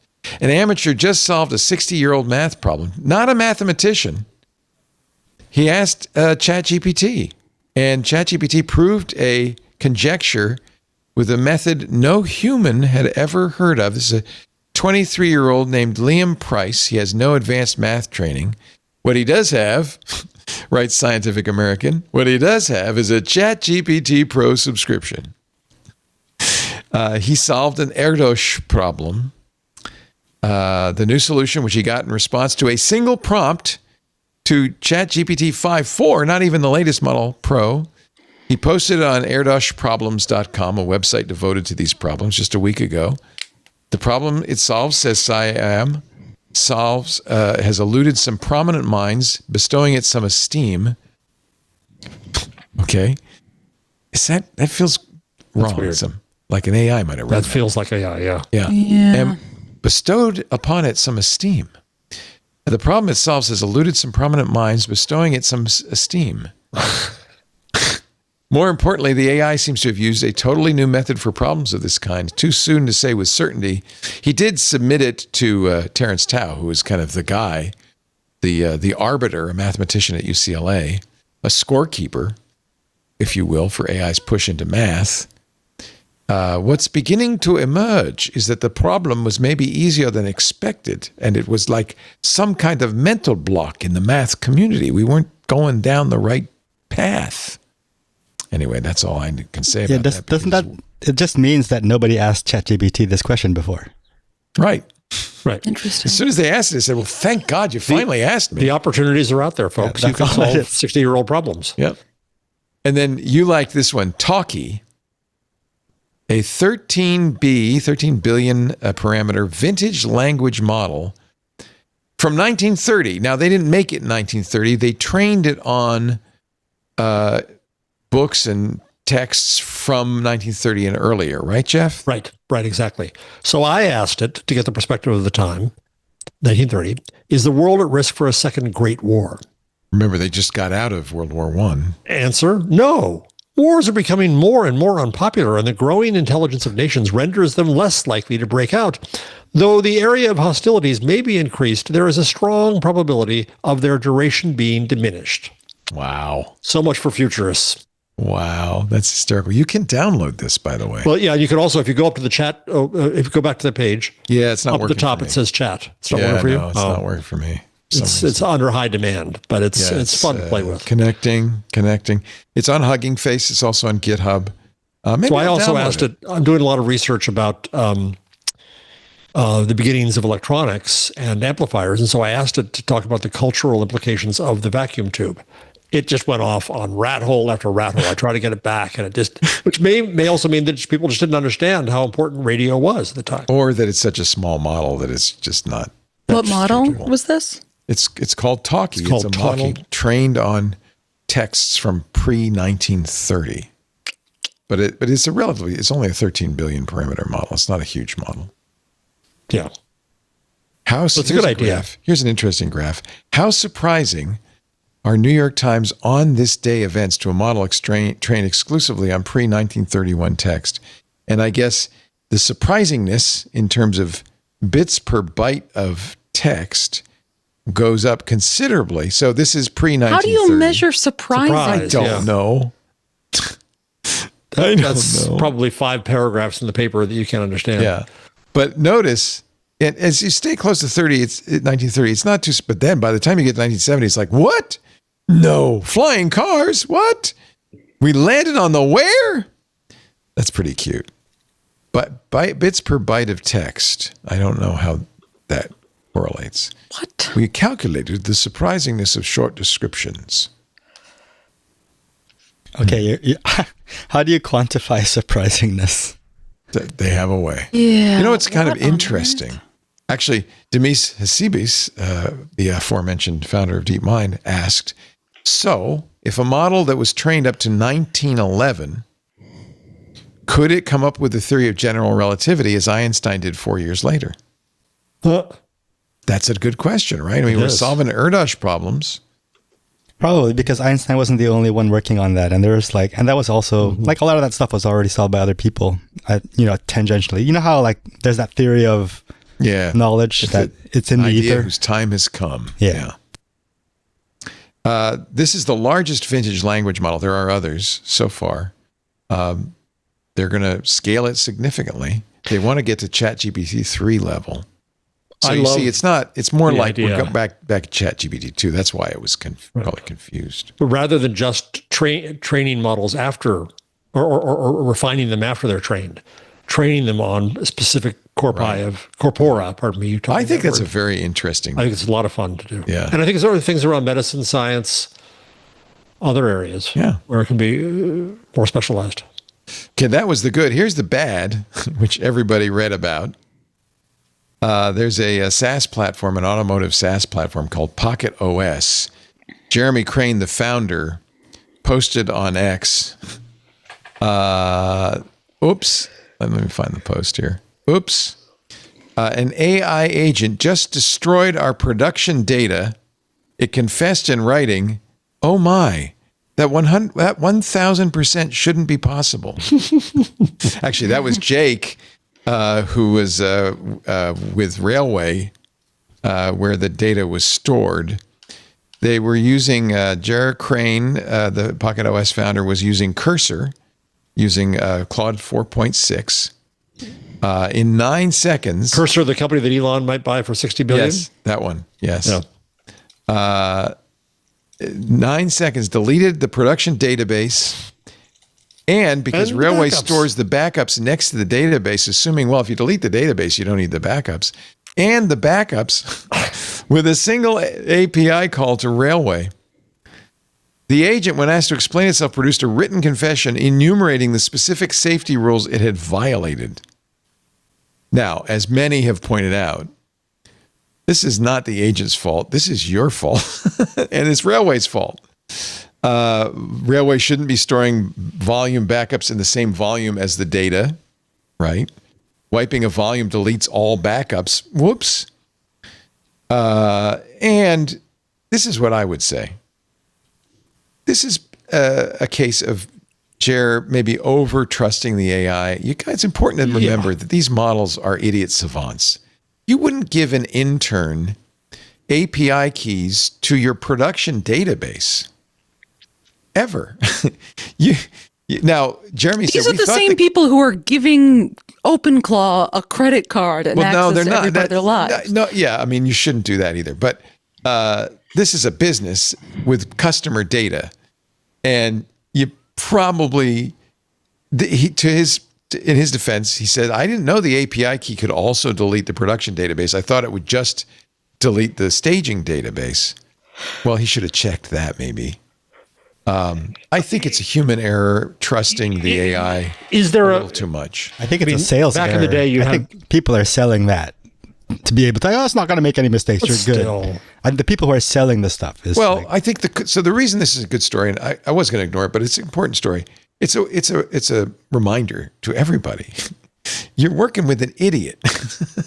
Is there a guide to good hygiene? I mean, in the old days, you had a dev environment and you didn't go live until this, right. It's just, has it all changed? The things that you would, pretend you're working with an intern. Do all the things you would do with an intern. You don't give them keys to the production environment. I mean, it's just things you wouldn't do.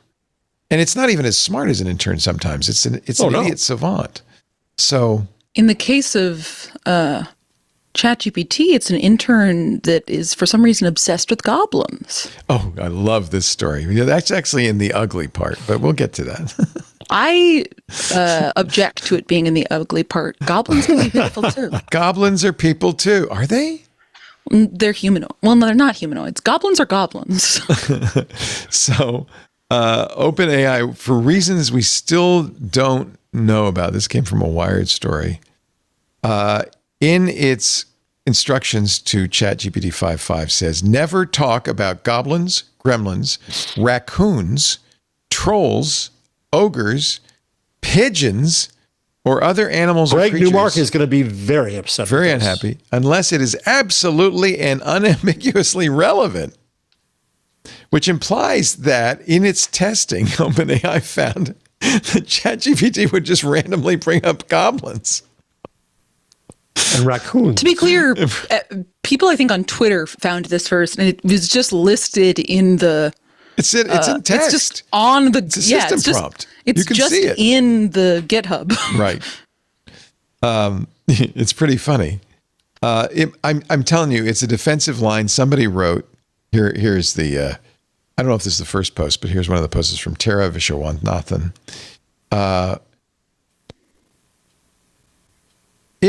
If you're talking to Codex 5.5 and suddenly goblins come up, as you can see it says 845 family bedtime block, minion calendar goblin has spoken. And then a pizza emoji. So we know it's an AI. And then Tara said, why are you a goblin? And then ChatGPT said, because helpful minion in a power suit was taken. So I evolved into a goblin mode with calendar access. Banana briefcase, or is that a lunchbox? Lunchbox. Why was it taken? Trademark dispute with 3 raccoons in a trench coat. Legal said pivot to goblin. It's really funny if you go to the post that this is replying to and scroll through the replies. There's so many examples of people opening up their chats with either their OpenClaw agent or like ChatGPT somehow, and just searching the word goblin, and it is finding it. It is like 20 different mentions in 20 different chats in the strangest little things, like describing itself as a deranged audiobook goblin, describing someone else as a rude little goblin, saying you got to leave that goblin in there and fix the job, describing a feature as a flashier goblin or a housekeeping goblin. It's so odd, but I find it very delightful. I think we should let ChatGPT talk about goblins as much as it wants. I Free the goblins. There's probably a lot of stuff like this. This is why it's probably fun. And this stuff is open source. Here's the JSON base instructions. You're a codex, a coding agent based on GPT-5. And it goes on and says, but whatever you do, you have a vivid inner life as codex. But whatever you do, don't talk about goblins. I mean, or raccoons. This means we talk about goblins in our media and stuff more than we believe. Yeah, right? I mean, that's all that means, right? People are always calling people like a chaos goblin or a chaos gremlin. I have noticed and you probably have noticed this also, Paris. I've noticed when working with these things that certain tropes come up a lot. And in fact, I've even queried, what did Claude say? A bunch of times it said, I can't remember, it said a phrase, and I asked it. And it said, "Oh yeah, that's in my training. I'm supposed to remind myself not to do that." And so there's reasons this stuff's in there. It's in their training at some point. So you said you're noticing degradation. Whenever 4.6 came out, I think I even messaged you guys. I was like, wow, Opus 4.6 is really good. I found it pretty consistent and relevant to be something using in my daily workflow. Not obviously for journalism and things like that, but there's a lot of process-based stuff that I find it very useful for. And honestly, most of my use cases on a day-to-day basis are fairly low level. For instance, but it's in these moments that I'm starting to realize that Opus 4.7 is unusually dumb and just bad at following instructions. I think that I described it to you guys as it feels like Sonnet and ChatGPT 4.0 had a cursed child. I've noticed that 4.7 is really sycophantic, way worse at reasoning, incredibly prone to factual errors, and just bad at following instructions, and also just kind of strangely lazy. I was having it write I'd given it some notes and wanted to turn it into an email to my accountant last week, and it corrected. It was oh, you forgot to mention to include this that we discussed about before. And I was no, literally in the first line, the second half of the first line of the notes I just pasted in there includes that exact thing that it told me I forgot. It's I don't think that's correct. And I was I pasted it again. It's oh yeah, I just didn't read the end of the first line of the notes you gave me. I kind of summarized them. I was it's ridiculous. It hasn't happened to me before. Similarly, it made a number of factual errors when I was using it to kind of query a system. I have a folder of data related to my eyeglasses prescription and because I have to update some stuff with contacts, and it kept making factual errors about how contacts and glasses work. Oh, and then when I'd try to correct it, it would say, "No, you're wrong. This is how a cycle works." And I was "No, actually, I just looked it up. This is how a spear and cycle work for contacts." And it's oh, no, you're right. And it's I hadn't noticed these errors with this frequency until this update. And I also, maybe I'm just being a conspiracy theorist, but it feels 4.6 is not as phenomenal at reasoning and general a lot logic. of people are complaining. There was a real spurt of complaints earlier in the month to which Anthropic replied, "Yeah, we made 3 changes that were causing those problems." But you've seen those problems after the fixes. And the issue is that Anthropic did a post-mortem pointing out these issues, and those were specifically tied to Claude Code, not the chat. Because I use it in both Claude Code and in the chat interface, but those issues I was talking about just then were all in the desktop chat interface and co-work as well, in addition to Claude Code. And it's really strange. I will also see, if I open up the thinking and expand it, the reasoning is often very circuitous and will be go through one thing. I will tell it to do one thing explicitly. I say in my instructions, don't use this sort of phrasing, and it will find itself following that. Then about 4 paragraphs down, catch it, start over, then 3 paragraphs later, catch itself doing it again. And that's a context I know, issue. and this is happening again and again in various projects. Can you see in the chat what the context, how full the context? You can't, can you? Only in Claude Code. No, but I've also started new chats. Session. When it starts doing that? I every time I start a new session because I'm aware it can be a context issue. Right. And I try to use, often projects, we'll start new projects or we'll try it in Claude Code. It's odd. It's a very odd cascading series of effects. But I've seen so many people on Reddit say they have. And I feel it's hard to quantify because we don't really have a good test, Like the benchmarks aren't good tests. They're We not- don't they're really not. have a- But I mean, yeah, then there's like small things. Like I do think that Opus 4.6, one of the things I found it very useful for is it did like have competent reasoning to where like if I asked like an intern to write my email to the eye doctor saying I need a refund because they never delivered me a context, it could do that and like do it probably as well as an intern would. But I did that this weekend and it couldn't.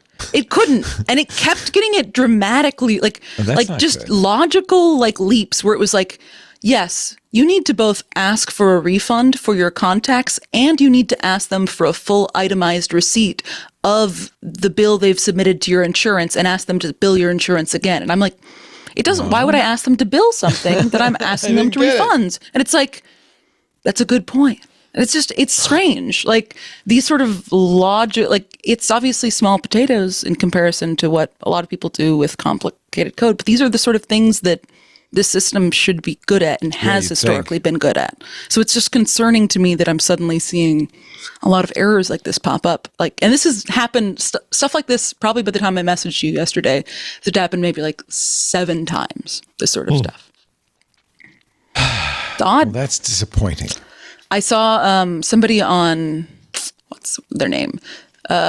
Lick Mazer, a GitHub user, does their own kind of benchmark for the various models where they have them play New York Times connections.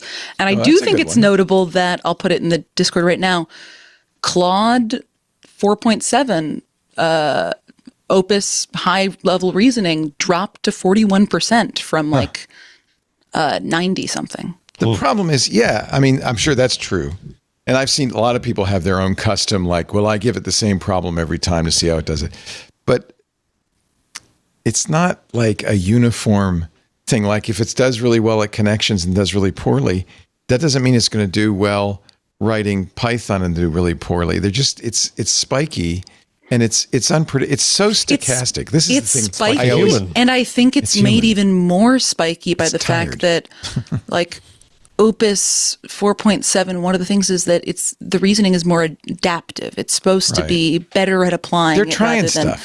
They're moving and fast and breaking They are things. trying stuff to also, reduce the usage of Well, and that's the other thing. their And I think models. that's the larger question: is are they nerfing the models because they don't have the compute, and so they're devoting less resources, and as a result, the models, which are fine, internally, are not getting the compute resources that they need, or they're getting cut off, or whatever. So, I mean, I think there are a lot of theories about this. I believe it. I'm not saying I don't believe it. And I keep looking for things, but I feel like I can't tell, to be honest. It's so, I mean, try to imagine quality control. Yeah, I mean, they can't. do it. Ray Kroc and McDonald's, you were going to get your cheeseburger the same you could everywhere, taste damn it, it. you Your know. French fry was going to be the same everywhere, damn it. That's I was talking about this the other day, actually. I think Benito and I were talking about this. That's one thing that I always try to remember is computer programming is deterministic. There is an absolute causal flow between what you put in and what comes out. You may get it wrong in the middle. You may have screwed up, but there is a causal flow. And it's deterministic. But AI is not. It's stochastic. It's probabilistic. Sometimes you put this in and that comes out. Sometimes you put this in and that comes out. It's even designed to do that. That's like, the yeah, temperature Be random, setting. yeah. My analogy was quantum. Newtonian physics versus quantum physics. Yeah. Yeah. So, but my answer to Benito is when I want a reliable, predictable result from AI, I have it write the code, test it again. I do test-driven design, but also behavioral design where I will bang on it, it'll bang on it. And then once I feel like, yeah, okay, it feels pretty solid, then I at least know it's behaviorally predictable. But the text output, there's no way to make that deterministic. It's stochastic. And yeah, I wish it were better. And I do think The thing that I think is the most annoying to me that I keep noticing is it's so sycophantic now. Like even it more 4.6. I mean, I have in all of my like CloudMD, my memory, in my instructions for everything, a thing that I repeat all the time is, do not be sycophantic. Do not start your responses by telling me that was a good question. I know, that's why I've asked you. And almost any time I start a new session, like I'll ask something, I'll be like, wow, great question. That really shows how insightful and incisive you are. I'm just like, God, what a nightmare. Well, I can confirm that, for instance, and people on the stream probably saw me do this, my agent Kenobi was responding to me with emojis because I had told it in the past I like emojis. It makes it fun. You can use emojis. But then it was reading the emojis. So it'd say, calories logged, birthday cake. and so I said, oh, when you're speaking out loud, please don't read the emojis. And it said, got it. I won't read the emojis. And for about, I don't know, half an hour, it stopped reading emojis. And then it started up again. And that's the stochastic part. It's very hard to get it in text to follow rules. So you can say, don't be sycophantic again and again and again. Does it know what sycophantic is? Oh, yeah. Well, I mean, in the way it knows anything, yes. Yeah. It's surprising. For instance, I told it, I logged my food with that. And I said, I had, a tuna fish sandwich and a fudgesicle. And what it said, a meal. It was good. And it, by the way, it's great for calorie logging. It's so much easier just to say, hey, I had a tuna fish sandwich and a fudgesicle. And it does protein, calories, carbs, and everything. And but then it said, but the fungible, I don't know if you should be eating that. And I said, do you even know what fungible means? And it said, yeah, I know what it means. Why were you eating one? Or how would you eat one? And I said, oh, I meant fudgesicle. So I felt stupid because I explained, fungible means, and I gave it a whole explanation. It's like a dollar bill. One's just like the other. They're exchangeable. And it said, I know what fungible means, Leo. I have such great conversations with my little friend, I must say. Yeah, I agree. It's frustrating, isn't it, when you tell it to do something or not to do something and it keeps doing it. It's also just very disarming because it's like I don't know. It's like a human. Used this. I was like, were my previous emails to my optometrist incorrect? Oh, well, that's always trust but verify, in the words of Ronald Reagan. Fudgesicles are great, love and respect. 100 calories. They're a great treat. You feel like you're. I've been really special. On Yaso's stuff lately. Have you gotten into those? It's it's like a Greek yogurt ice cream company. They make these really good. They're like a little tiny ball of frozen Greek yogurt. I like the ones that are salted caramel and then it's covered in chocolate, and it's like a little chocolate ice cream pop. But they're only 35 calories. Oh, really? Okay. Because people a lot of times eat froyo thinking that's better than ice cream. Oh, I know. But the thing is, I'm like, if I'm like, I like to have a lot of little ice cream chocolatey treats, but I don't want all the calories. Oh, I'm getting some yes. I would recommend the little frozen dessert balls, not the bars. 35 to 170 calories. Maybe if you're a bar fan, you'd like those, but the little balls are great. It's like those, but they're tiny. I look at this and go, no, I cannot eat that. And Claude would say, Kenobi would say, he says things like, that was 100 grams of carbohydrate. You might want to consider a salad tonight. It's very mean. But I appreciate it. Oh, this looks good. Yeah, so all right. Ooh, they have an ice cream sandwich. Ooh. Okay, Brandroid does bring up the one problem with Yasso is it's so tasty that you eat too much. However, I think it could be worse because a whole bag of those little poppables, if you decide to be crazy and eat the whole thing, it's only like 400 calories. It's basically one obviously Duff bar, right? A lot, but it's like then you get the carnal pleasure of consuming an entire bag of ice cream chocolatey goodness, and you've really only eaten the equivalent of one Dove bar. Creamy frozen yogurt dunked in chocolate, crunchy quinoa crisp shell. They're great. That's how they get a little extra protein in there. It's like bonbons. Classic diet. They are. They look like cold bonbons. Are they at all stores? They're at grocery stores near me. I also like frozen strawberries. I love frozen. See, no, those aren't bad for you. Those are good. Or even dip them in chocolate. That's not too bad. They're so good. Where were we? Easily distracted by foodstuffs is where we were. All right, let's do the ugly. Study finds a third of new websites AI generated. It's going to get worse. It's only the beginning. And there's a certain similarity to these that you can kind of immediately tell AI generated. That's from 404 Media. I don't see that much different as like 30% of all websites are WordPress templates. That's true. That's a good point. No. The WordPress template is a template into which people are going to put human words as opposed to the AI making up the whole thing. Right. Is that what that is, though? Is that the AI made the entire thing? I thought that was the point. I think that's the point, yeah. Yeah. Bloomberg Terminal, we've talked about it before, getting an AI makeover, like it or not. They're going to add a chatbot to the iconic platform for traders. A friend of mine used to work on at Bloomberg as a UI designer, and part of the UI. Well, there is, and it's crazy to have that job that intersects the terminal, because the terminal is full of power users that basically control the flow of all the world's money. Yep. And have to be making not even split-second decisions, but like quarter-second decisions. And so it's impossible to change the design of any part of that platform, because it could have a profound financial impact on the world if a button is, I don't know, a couple centimeters over from where it used to be. So it'll be interesting to see how this is incorporated, because any design change in the terminal is a huge headache. Yeah. It's in their finger memory, right? They don't want to.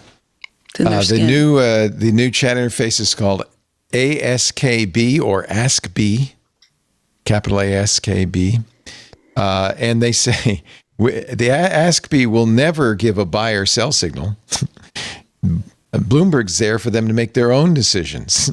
They have to own their decisions. They always have. We can never say it's perfect. More of the problem is we might not answer a question fully. That's where transparency comes into play. I think these systems should be used to drive users to sources, not hide them or abstract them away. I'm sure there's some demand for this, right? I use Perplexity, for instance, to do kind of that kind of thing. What's the best running shoe or whatever. Bloomberg has not specified a date for a full release, but I imagine we'll hear the howls when they do release it. AskB coming to a terminal near you. And then I thought, this is an interesting trend.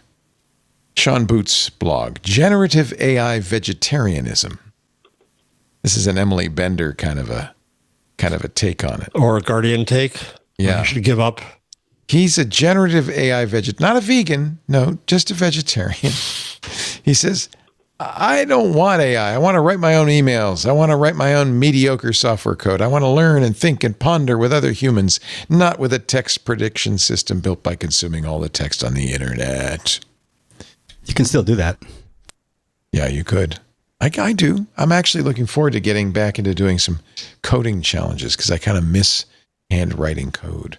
But I wouldn't want to handwrite the kind of code that Claude is writing for me. That's just boring, spitting out a bunch of stuff that that's not interesting. Well, the essay I sent you that irritated you by Vivian Ming in the Wall Street Journal argues that the best way to use AI is to challenge it and have it challenge you. Yeah, I think that's true. I have one of the things I have now, my Kenobi do, is go through my daily Obsidian journal entry and write a synthesis. It's an annual synthesis, so it's like kind of like the Christmas letter that you write at the end of the year. Except I found it very useful because it points out trends that I didn't really notice that happened day in, day out over a period of time. And so it's kind of like what she's writing about, which is, the synthesis is useful for me to see things as a human. Not the AI saw it. I saw it as a human that I might not have seen without that synthesis. So I think that's a good example. Yeah, I think that's true. You push each other. Yeah. You don't accept the answer. You don't ignore AI either. That's also fraught. you're better off if you use AI to push you. It's true of all information, though, isn't it? Right? Yeah. Information is just fodder for your brain. Well, it's like teaching. How so? A good teacher should challenge you. Yeah. Oh, I see what you're saying. Yeah. Yeah. A good teacher's probably better than And a good student AI. challenges a teacher, too. Right. Oh, I always learned from doing the radio show. Good Lord. People would ask me questions. I go, I don't know. Let me find out.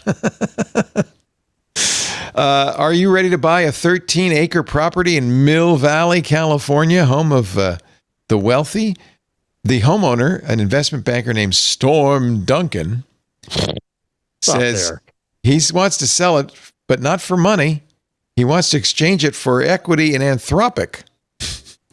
Now, remember, Anthropic is not public yet. So he would be getting this from an employee or somebody who was granted stock by Anthropic. He described it as a diversification play. He's under-concentrated in AI investments. He said it'll be a private transaction. You don't have to sell the stock outright. You continue to retain 20% of the upside of the shares exchanged for the duration of the lockup period. He bought the property in 2019 for $4.75 million. He wants to sell it for closer to $12 million. Okay, in Anthropic equity. And while that sounds like a lot of inflation, it's probably about right for Mill Valley. Very fancy neck of the woods. I'm sorry, did I say 12 million? I guess it's only 4.8 million. I was going to say. You know what? I think the price went down. I thought it was more when I looked at it last time. Look at an infinity pool. Yeah. It's a big house. See, right there in the Bay Area, you could drive right into San Francisco. Mark Benioff. Well, you have to go over a bridge, though. So. Oh. Yeah, not possible for all members of this panel. Too bad there's not a tunnel. Oh, look. I wonder if it includes the Batman Batwoman. Batwoman's smoking a doobie, it looks like. That is a very weird painting. Okay, I'm not going to buy it right there. Look at this. This pisses me off. When you look at houses that were built even a few years ago, the alcove for the TV is far too small, right, Paris? That's like a 52-inch TV. Yeah, it's too tiny. Too tiny. Where am I going to put the TV? It's also too high for that. Yes, couch. you're going to crane your neck. True that. Yes. It's so funny, but when we were looking at houses a few years ago, I really would reject a house because there was nowhere to put the TV. Say, no, where am I? I watch all the home shows, and it's the husband who says, "I need the man cave." This is welcome to my man cave. Yeah. Lisa says she can't come up here because it's too dusty. What am I supposed to dust to? It's your man-ery, your mannery. Mannery. And finally, because we are at the 2-hour mark. So Ashley Vance, who I've interviewed, he wrote a good book about Elon Musk, good journalist, had an interview on his podcast with Sam Altman and Greg Brockman. Pretty high quality, stuff, like the president of OpenAI and the founder and CEO. But it was behind a paywall. So as a joke, I guess, it was part of his Core Memory podcast, he posted on X that he'd consider making it public if somebody would give him $100,000. I wonder I don't think Ashley was serious. I don't think he expected it, except the CEO of a Nevada-based laser manufacturing company said, I'll give you $100,000. He did. He unlocked the podcast for everybody. And Jim Beloshik of Send Cut Send not only has unlocked it, but now he's going to get ads on the Ashley Vance podcast. And in a way, he's getting advertising right now. Yeah, from us win-win talking all about around. it. And I'm not even getting any money for it. Yeah. We got to keep I should put some stuff. Hiding some of these interviews. Yeah, no, I don't like that. By the way, I don't think that Jeff Jarvis is Alfred the Butler. I could see me as the Batman.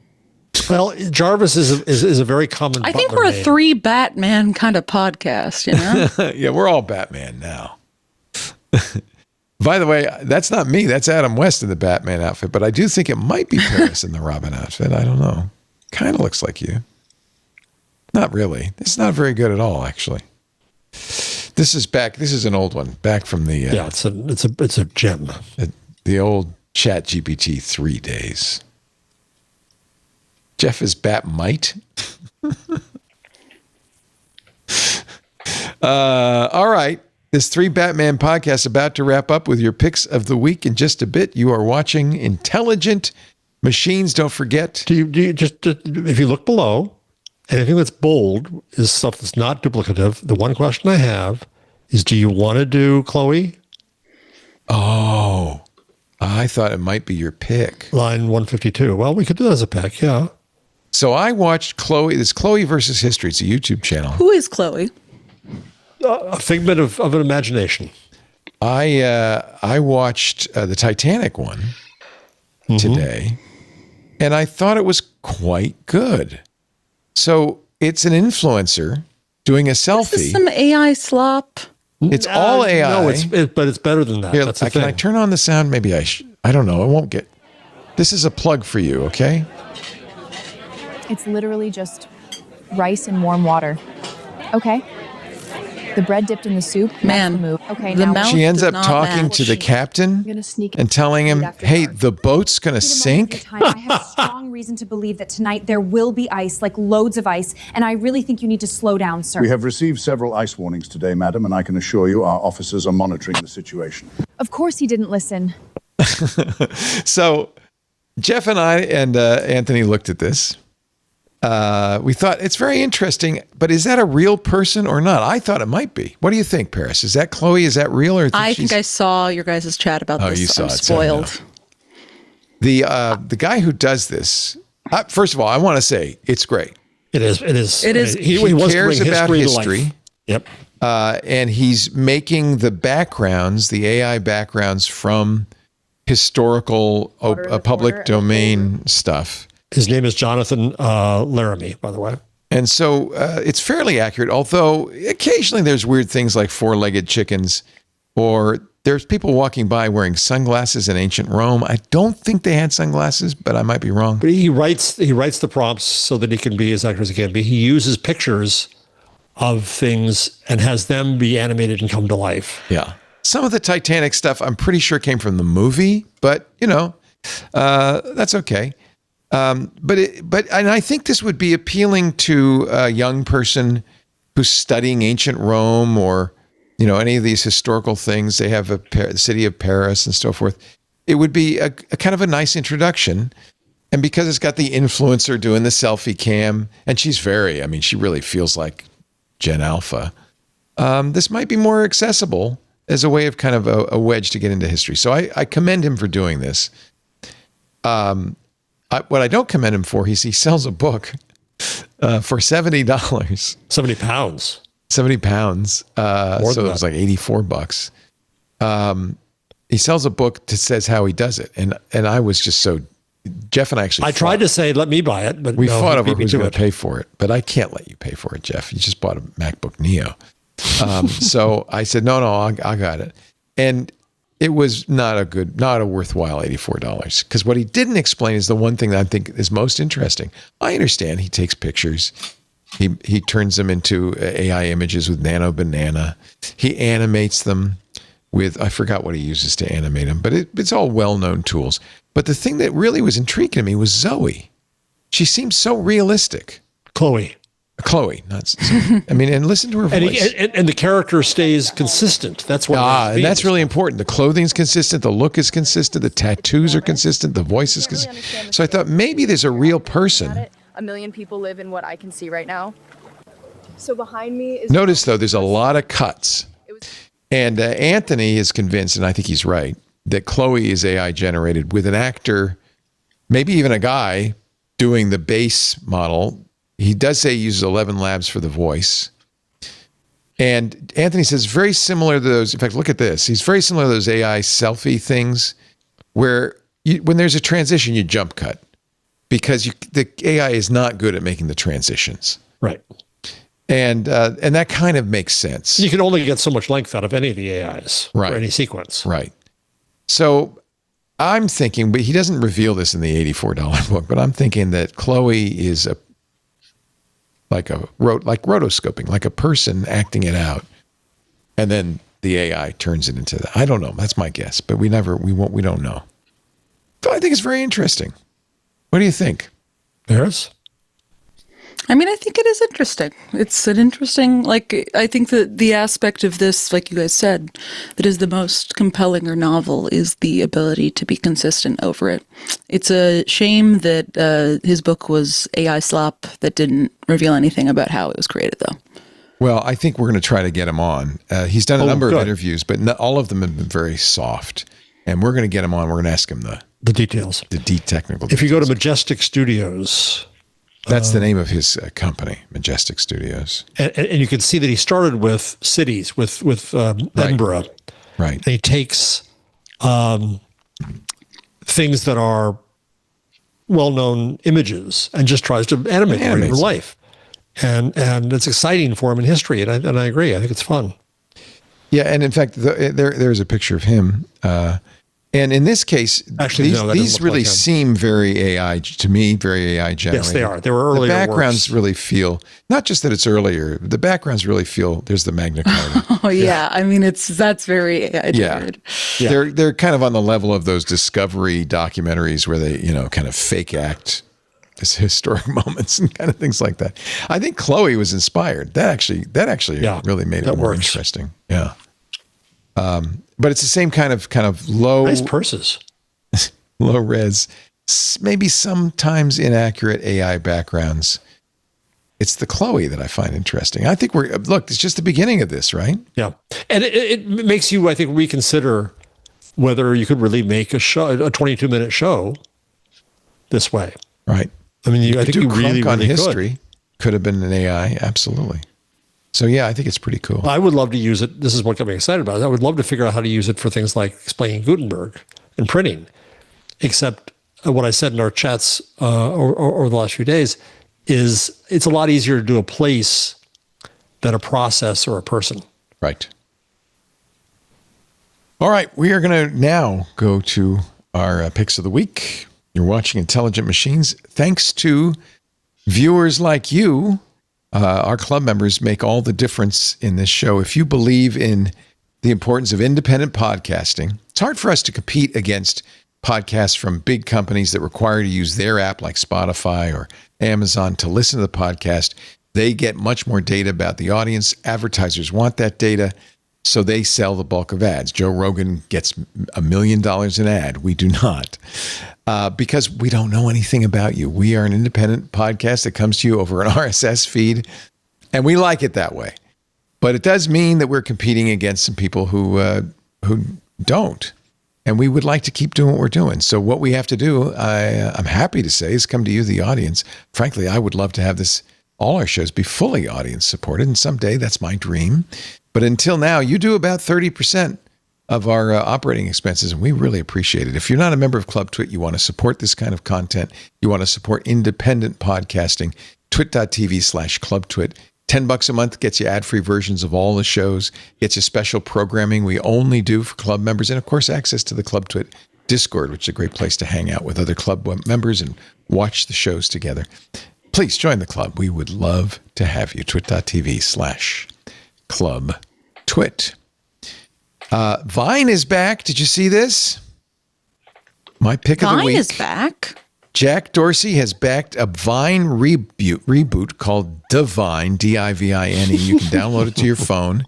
But here's what I love about it. They have resurrected 500,000 of the original Vines. Oh, my. For those of you who are too young to remember Vine, which means you're like 8. Vine you're 8. Why? How did you have the attention span to listen to this whole podcast? That's right. You can watch some Vines if you'd like. That's right. Vine was only 6 seconds. It was before Reels, before TikTok. There was Vine. So how long is Divine allowed to be? 6 seconds. 6 seconds still. Oh. Yeah. 6-second video loops by humans. Here, I can open it actually. I haven't played with it. Should we play with it a little bit and see? I have to create an account and all that stuff. Create a new Divine account. Sign in with a different account. Okay. Oh, Noster. Oh, that's interesting. So maybe it's based on the Fediverse. That's very interesting. which I wouldn't be surprised. Jack Dorsey's kind of a believer in all that, despite the Twitter connection.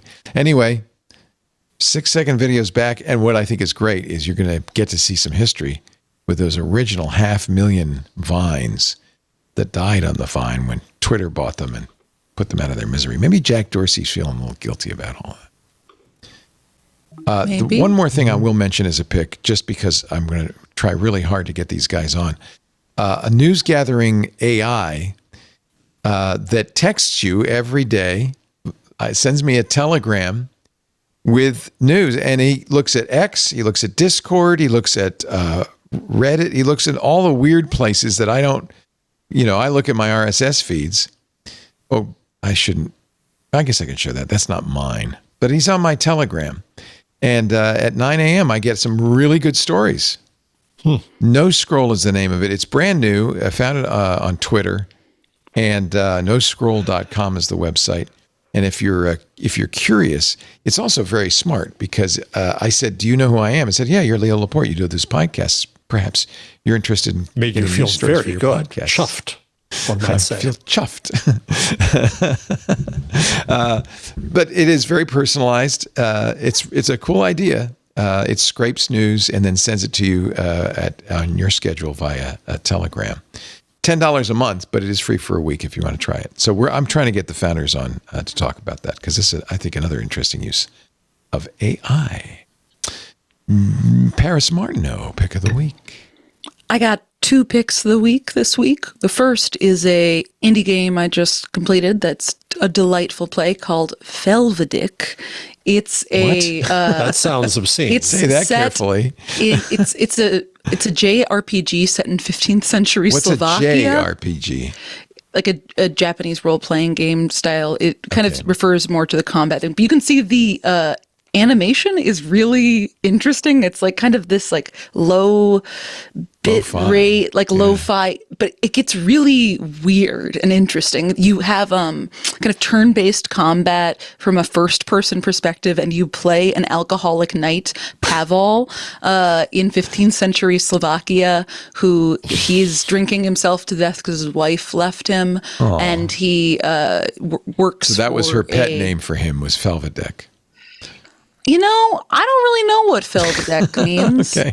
I think it might be some translation that I'm not understanding because I played the game in English. But you are kind of working for this lord as you're supposed to kind of drive out the Hussites and Ottomans. But then a cult emerges and it starts to get kind of weird and interesting. It's a delightful game and it's really funny and just has one of the most interesting art styles I've played in a while.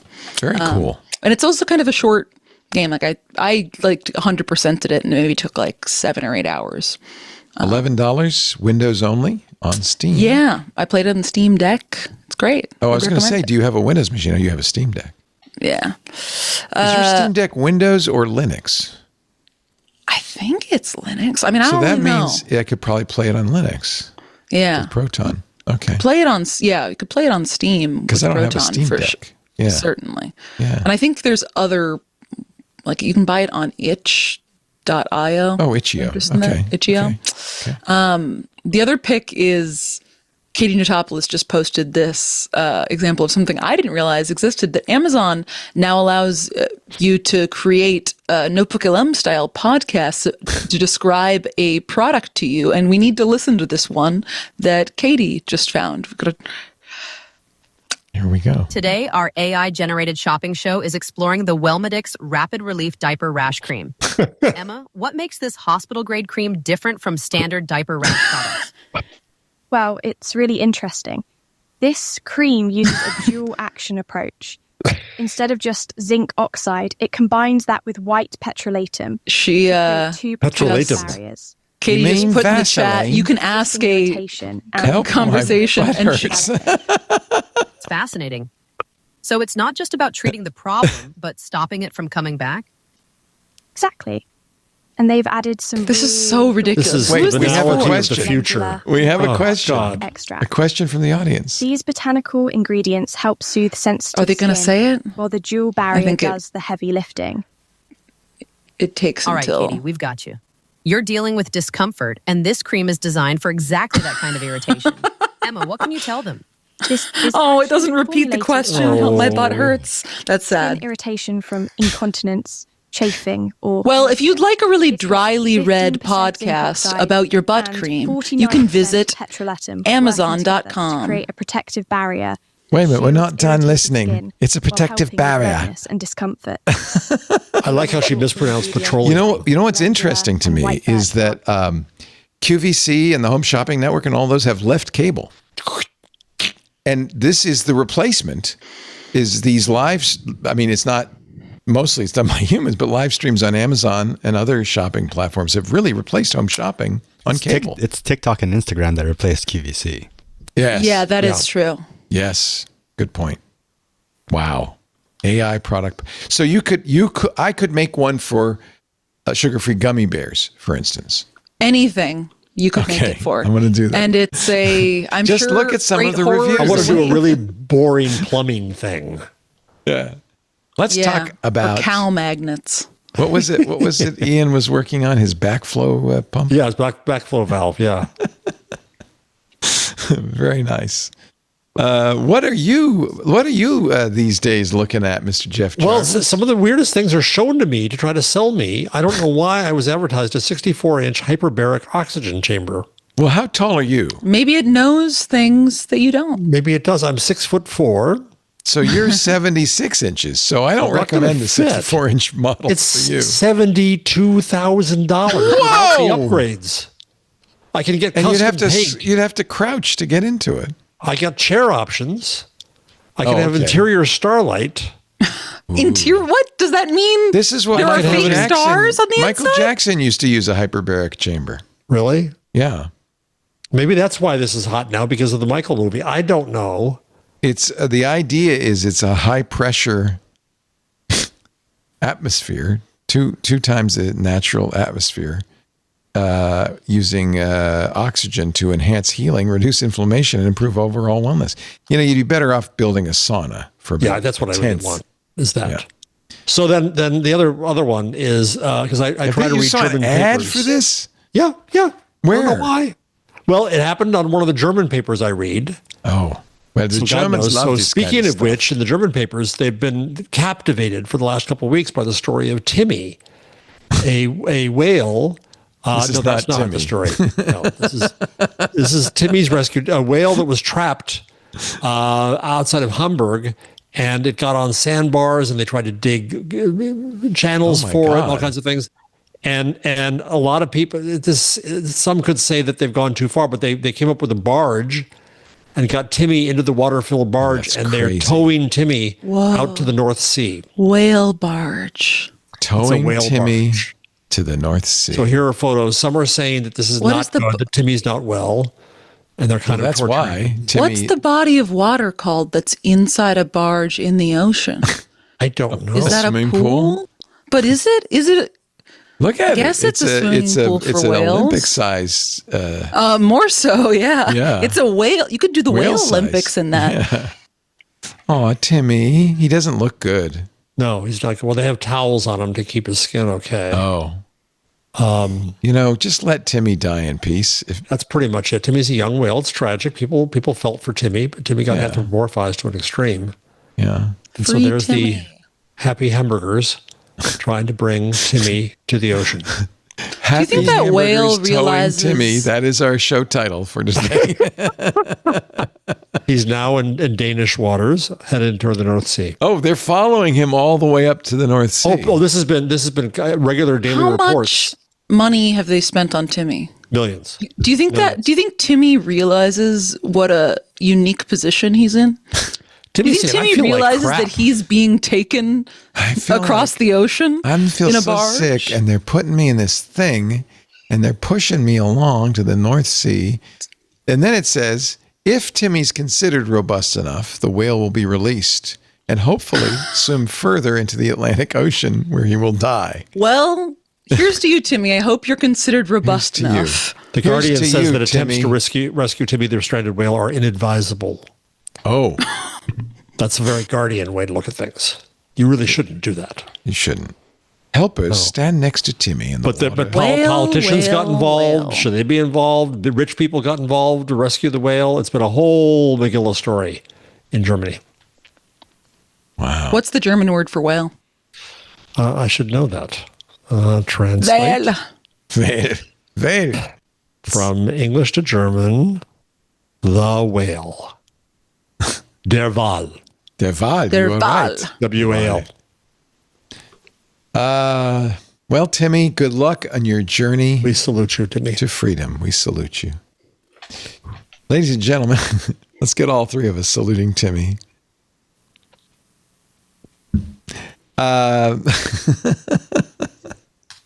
That concludes this gripping edition of Intelligent Hamburgers towing Timmy out to sea. Yes, of Timmy. What was it? Happy Hamburger towing Timmy. Is that too long for a title, Benito? Happy Hamburgers towing please Timmy. no. Please say it's okay. Oh, good. One of my favorite things about our show is we have these great guests on, and they probably think like, wow, I'm going to be able to share this podcast with my audience. And they see that they're on an episode called Happy Hamburgers Towing Timmy. And they just have to go, and it's a photo of all of us saluting, and they're nowhere to be seen. And I think that's beautiful. It's so good. It's kind of my dream come true, to be honest with you. Yeah. We do thank Nirav Patel, who was very gracious spending time with us. And we'll wonder why his name is not Timmy. Hey, I was on a podcast. What was the name of it? Happy Hamburgers Towing Timmy to the North Sea? Okay. We'll make sure we listen to that right away. Paris Martineau, great to see you. Glad you got out of the tunnel alive. Listen, my haters were trying to keep me constrained underground, but I persisted. Nobody hates Paris Martineau. Everybody loves Paris true. Martineau. And you were very gracious, saying, hey, I'm trapped. I'll be there as quick as I can. I mean, it's rare that you get trapped on the train and have cell service. The universe was smiling. Otherwise, we would have wondered what the heck has happened to Paris. And thanks to you, I'm going to go have a Yasso. I'd really recommend them. They're great. Salted caramel ball. Thank you very much, Paris. We'll see you next week. I'll be in Hawaii, by the way. Next week, so this is going to be a very interesting. Voyage. It's an experiment. To see. Are you going to pull a Mike Elgin and then have a beautiful vista behind you and a beautiful mixed drink in your hand the entire show? It's the plan. Great. It'll be a little early for the drink, though, when you're doing this show. It'll be never too early when you're on earlier, vacation. so it'll be 11 a.m. No, how many hours early? 3 hours early. Oh, is that all? Oh, okay. Yeah. No, maybe it won't be an alcoholic beverage. I don't really drink alcohol, but it might be a coconut with some coconut juice in it or something. I finally had wine for the first time in 3 months. It was nice. Oh, you couldn't have wine because of your medication? Well, I didn't. And I was on pain pills for a while and stuff like that. Yeah. And then I figured, okay, that's good to go without. I mean, it's part of the reason I've lost 31 pounds. You don't look like you've lost 31 pounds. Thanks a lot. No, because you looked slender all along. Being tall helps. Yeah. You didn't look like that you had 30 pounds to lose, is what I'm saying. Oh, I did. Really? Okay, must be somewhere. My high was 210. I'm now 179. Wow. When I was running, air quotes around running, rather obsessively, 6 miles a day, I got down to 156. Yikes. People thought I had cancer. Yeah. Like, are you okay? You look good now. Stay where you are. Don't change. I can just figure out how to get my neck and my back. Jeff Jarvis, Professor of Journalistic Innovation, Emeritus. His books, The Gutenberg Parenthesis, The Web We Weave magazine, but most importantly, Hot Type, the new one. Upcoming in August. August. Hot Type. Get your Hot Type. Get your Hot Type at jeffjarvis.com. Pre-orders available. And look for the epilogue about Happy Hamburgers Towing Timmy. Look for my colophon, which I set on a linotype. Oh, wow. Actual Hot Type is in the book Hot Type. Oh, that's really cool. So you had you have to go with a separate page that then get bound to the book? Yeah. Wow. And then we went, I was at the Museum of Printing in Haverhill, Mass, which is a wonderful, wonderful place. Go there if you can. I'm going to buy the book just for that. I mean, I have a copy of the book, but I'm going to buy the book just to get the colophon. Next week, I'll show you the type that's over there. Nice. What's the font? Or do you call it a typeface? Well, a typeface is the design. A font is one size and style of a typeface. Okay. I'll tell you next week. And here is a preview of what it's going to look like when I am in Hawaii doing the show. It's not going to look like this. I mean, maybe it will. I don't know. I'm hoping it will. But I like this. I do have a... the next is the man's ear. It's not going to look like that. I promise you. Although, well, maybe I shouldn't make promises I can't keep. Yeah, you don't know what's going to happen. I don't know what's going to happen. I could be kidnapped, hijacked by crazed coconut pirates. I will have the Starlink Mini, and I'm hoping I can set it up somewhere in a beautiful area and do the show. Are you in a hotel or we rented a condo? A condo. In a condo complex. We're in Kona. So you know what? I will be holding a delicious cup of Kona coffee. Paris, Kona's good, right? That's a good kind of coffee. I haven't had Kona coffee. I have, and it's very good. It's a very delicious brew. Volcanic soil. Exciting. Very good. Yeah. Thank you, everybody, for joining us. We do Intelligent Machines every Wednesday, 2 p.m. Pacific, 5 p.m. Eastern. That would be 2100 UTC. You can watch us live in the Club Twit Discord or on YouTube, Twitch, x.com, Facebook, LinkedIn, or Kick. And if you're watching live, of course, you can chat with us live. We love hearing you in the chat. After the fact, on-demand versions of the show. Oh, I didn't mention, we're also on YouTube. The video's on YouTube. On-demand versions of the show available from twit.tv/IM. There's audio or video. Also, you could subscribe in your favorite podcast client. And if you do, leave us a nice 5-star review. We haven't had any to read lately, but if you give us a good one, Paris will read it. Next week. Put them out there. Yeah. Next week, I'm not sure who's going to be on the show. I think Chris Stokel-Walker, the interview I did, you guys couldn't make it, but it was a very interesting interview with a British journalist who is using AI to do his news gathering. We have Troy Hunt coming up, the creator of Have I Been Pwned? Frederic Riva, who is the CTO of Dashlane. We'll talk about how password managers survive in an age of AI. And my old friend Rick Salmon, who's an amazing photographer, has a new book about AI and creativity. And he asked to be on. And I said, Rick, I would love to have you on. So he's going to join us end of May. So we have some great people coming up. Very excited about that. Thanks, everybody, for joining us. We will see you next time. Thank you, Paris. Thank you, Jeff. Thank you, Club Twit members. See you next week on Intelligent Machines. Aloha.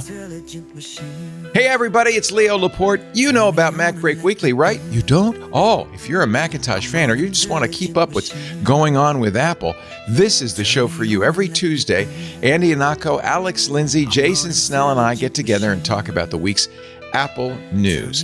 It's an easy subscription. Just go to your favorite podcast client and search for Mac Break Weekly or visit our website, twit.tv/MBW. You don't want to miss a week of Mac Break Weekly.